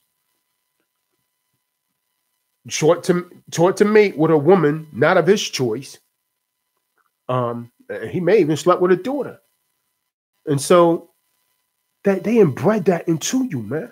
You wonder why. You hear a lot of brothers say, no, man, that's my nature. Negro, that's not your nature. Negro, please. That's not your nature. That's not what God has made. That's what the enemy has made. The Most High said, let us make man. And when he made him to his own image and likeness. And so when he made you, he gave you the power to control all of your emotions. You're supposed to be the master of your emotions. You're not supposed to master you. He made you the master. You're supposed to be king, man. Book of Revelations 1:6 said, I have made you a kingdom of kings and priests. How come you're not ruling then, king? God body? Brothers in the nation of God and earth said, peace, God. 16:5, 135. How do you see the day, son? I see the day as knowledge, culture, all being born to power, refinement. But then you go on and you rob your brother. It's not God, man. That's what the enemy has made. When the Most High said, let us make man, he breathed into man. Can you imagine that, man? The Most High breathed into man's nostrils. And man became a living soul, which means you have the Ruach HaKodesh in you when you're walking in the right spirit, but you don't have it in you now. You got the damn devil in you, man. That's why you saying, yo, what up, my nigga? Well, I get sick of it, man. And you, what up, my nigga? Yo, what up, nigga? Yo, my nigga this and my nigga that. So, I mean, when you say this, you don't realize the program that you're sending to yourself and into your niggas. Some of them say, where my dog's at? So where your dog at now? He's in and out of prison. DMX was like a confused prophet. And all of you that saying, what's up, my nigga? You're confused. Because guess what? The moment that you come into a disagreement, it's easy to kill your nigga. It's easy to kill your dog, but it's not so easy to kill your brother. So when you say, shalom up, shalom brother, it's not so easy to kill your brother. Well, that's my brother. You know what I mean? You think about it. But if he's just a nigga is nothing. It's easy to kill a nigga. Understand that. So, you know, the words that come out of your mouth is coming from your brain. So you need to contemplate the things and the words that you use. You got grown-ass men, and my cousin is guilty, when he saw women, you know, he saw an attractive woman out in public. Yo, what up, ma? Yo, let me get your number, ma. Yo, where you going, Malik? Yeah, yo, I'm going to my crib. Well, I'm like, hold up. You know, I understand all that talk. You're supposed to be flying all of that, but if you're calling your wife ma or your girl ma, then your buddies are calling you son. Yo, what up, son? Hold on. It's you calling her ma and your boys are calling you son. That makes you a boy and you're not a man. It doesn't even just make you a boy. It makes you a baby because you're going to your crib. Babies are in cribs, you understand? I know because I'm on a much higher level of vibration than most people that be listening out in this world. You really think these words don't have an effect on you. These words have an effect on you. So you got guys that they trying to get this ma and that ma, and they trying to let ma take care of him, because he's really looking to her as a mother. And he can't see the psychological effect that has on him. Do you understand? That has a psychological effect, man. Yo, what up, son? That must be your father then. I'm going to my crib. Well, babies are in cribs. And your wife is calling you baby. Oh, yeah, baby, I like that. That's subliminals, man. This has an effect on you. I know you think it's sweet, man, but these words have effects. These words carry, it's nah, Tazadaq, I didn't mean it in that way. It's allegorical. The hell you didn't. See, when you speak things, you speak them into existence. So you wonder why so many black men are so unemployed. It's not that you can't make jobs for yourself. It's because you're dependent on mom. And you're not talking about your biological mother. You're talking about your woman. You call her ma because you're looking up to her like a mother figure. And so what do? You be in the crib playing Xbox with your son or your stepson. Understand that. So you got to be very careful of the words that you use. It's the same way in law. You can get upset if you want to, but you really need to hear what I'm saying, man. You need to take this vibration back with you. Do you understand? So we got to be very careful of the words that we say because we speak them into existence. It's not just going out, because the words that come out of your mouth, like Hamashiach YHWH say, is coming from your heart, meaning it's coming from your mind. You have to think it into existence. And when you think things into existence like that, you're going to start to live it out. You are going to start to live it out. Understand it? So be careful of what you say, because you're going to speak it into existence. You're giving it power. Even if you're thinking of something, man, don't say it. Because once you say it, you speak it into existence. Do you understand? So I've been talking for a long time, like 2 hours. I didn't even realize I was talking this long. I've been talking for a very long time. So I'm going to get off of this. Yeah, thank everybody for listening. Hey, brother Duel, I see you laughing over there. What's up, man? Like you crying over there. DJ L, it's like you crying over there. King, you good? But anyways, man, you know, thank everybody for listening. Like this video, share this video, reflect on the things that were stated here. Stop dealing with emotions and deal with reasoning. Deal with logic. Try to deal more with reasoning and logic. Don't make any emotional decisions. The emotional decision is usually the wrong decision. That's usually the wrong decision. So try and stay away from emotional decision. And so, yeah, someone said something about the seminar. Next seminar I'm going to try and do is going to be in Florida. I was thinking Orlando, but I don't know about that. Like, so if someone else could suggest a different place in Florida, let me know. I don't really want to go all the way down to Miami, because a lot of people are going to be saying, oh, I can't get all the way to Miami. I'm all the way on the other side. So I kind of wanted to be in the middle of Florida, right? So, you know, let me know, either Florida or Ohio. because there's some people out in Ohio. But I was thinking, you know, New York, but nah, I just done one right in Philly. So I'll eventually do one in NY again, but I'm thinking Florida. If we could get the people together in Florida or Ohio. So yeah, that's what John Doe. Where are you at, brother? You in are you in Florida or you in Ohio? But anyways, the seminar is done. It's going to be a 2-day seminar because the 1-day stuff is just not long enough.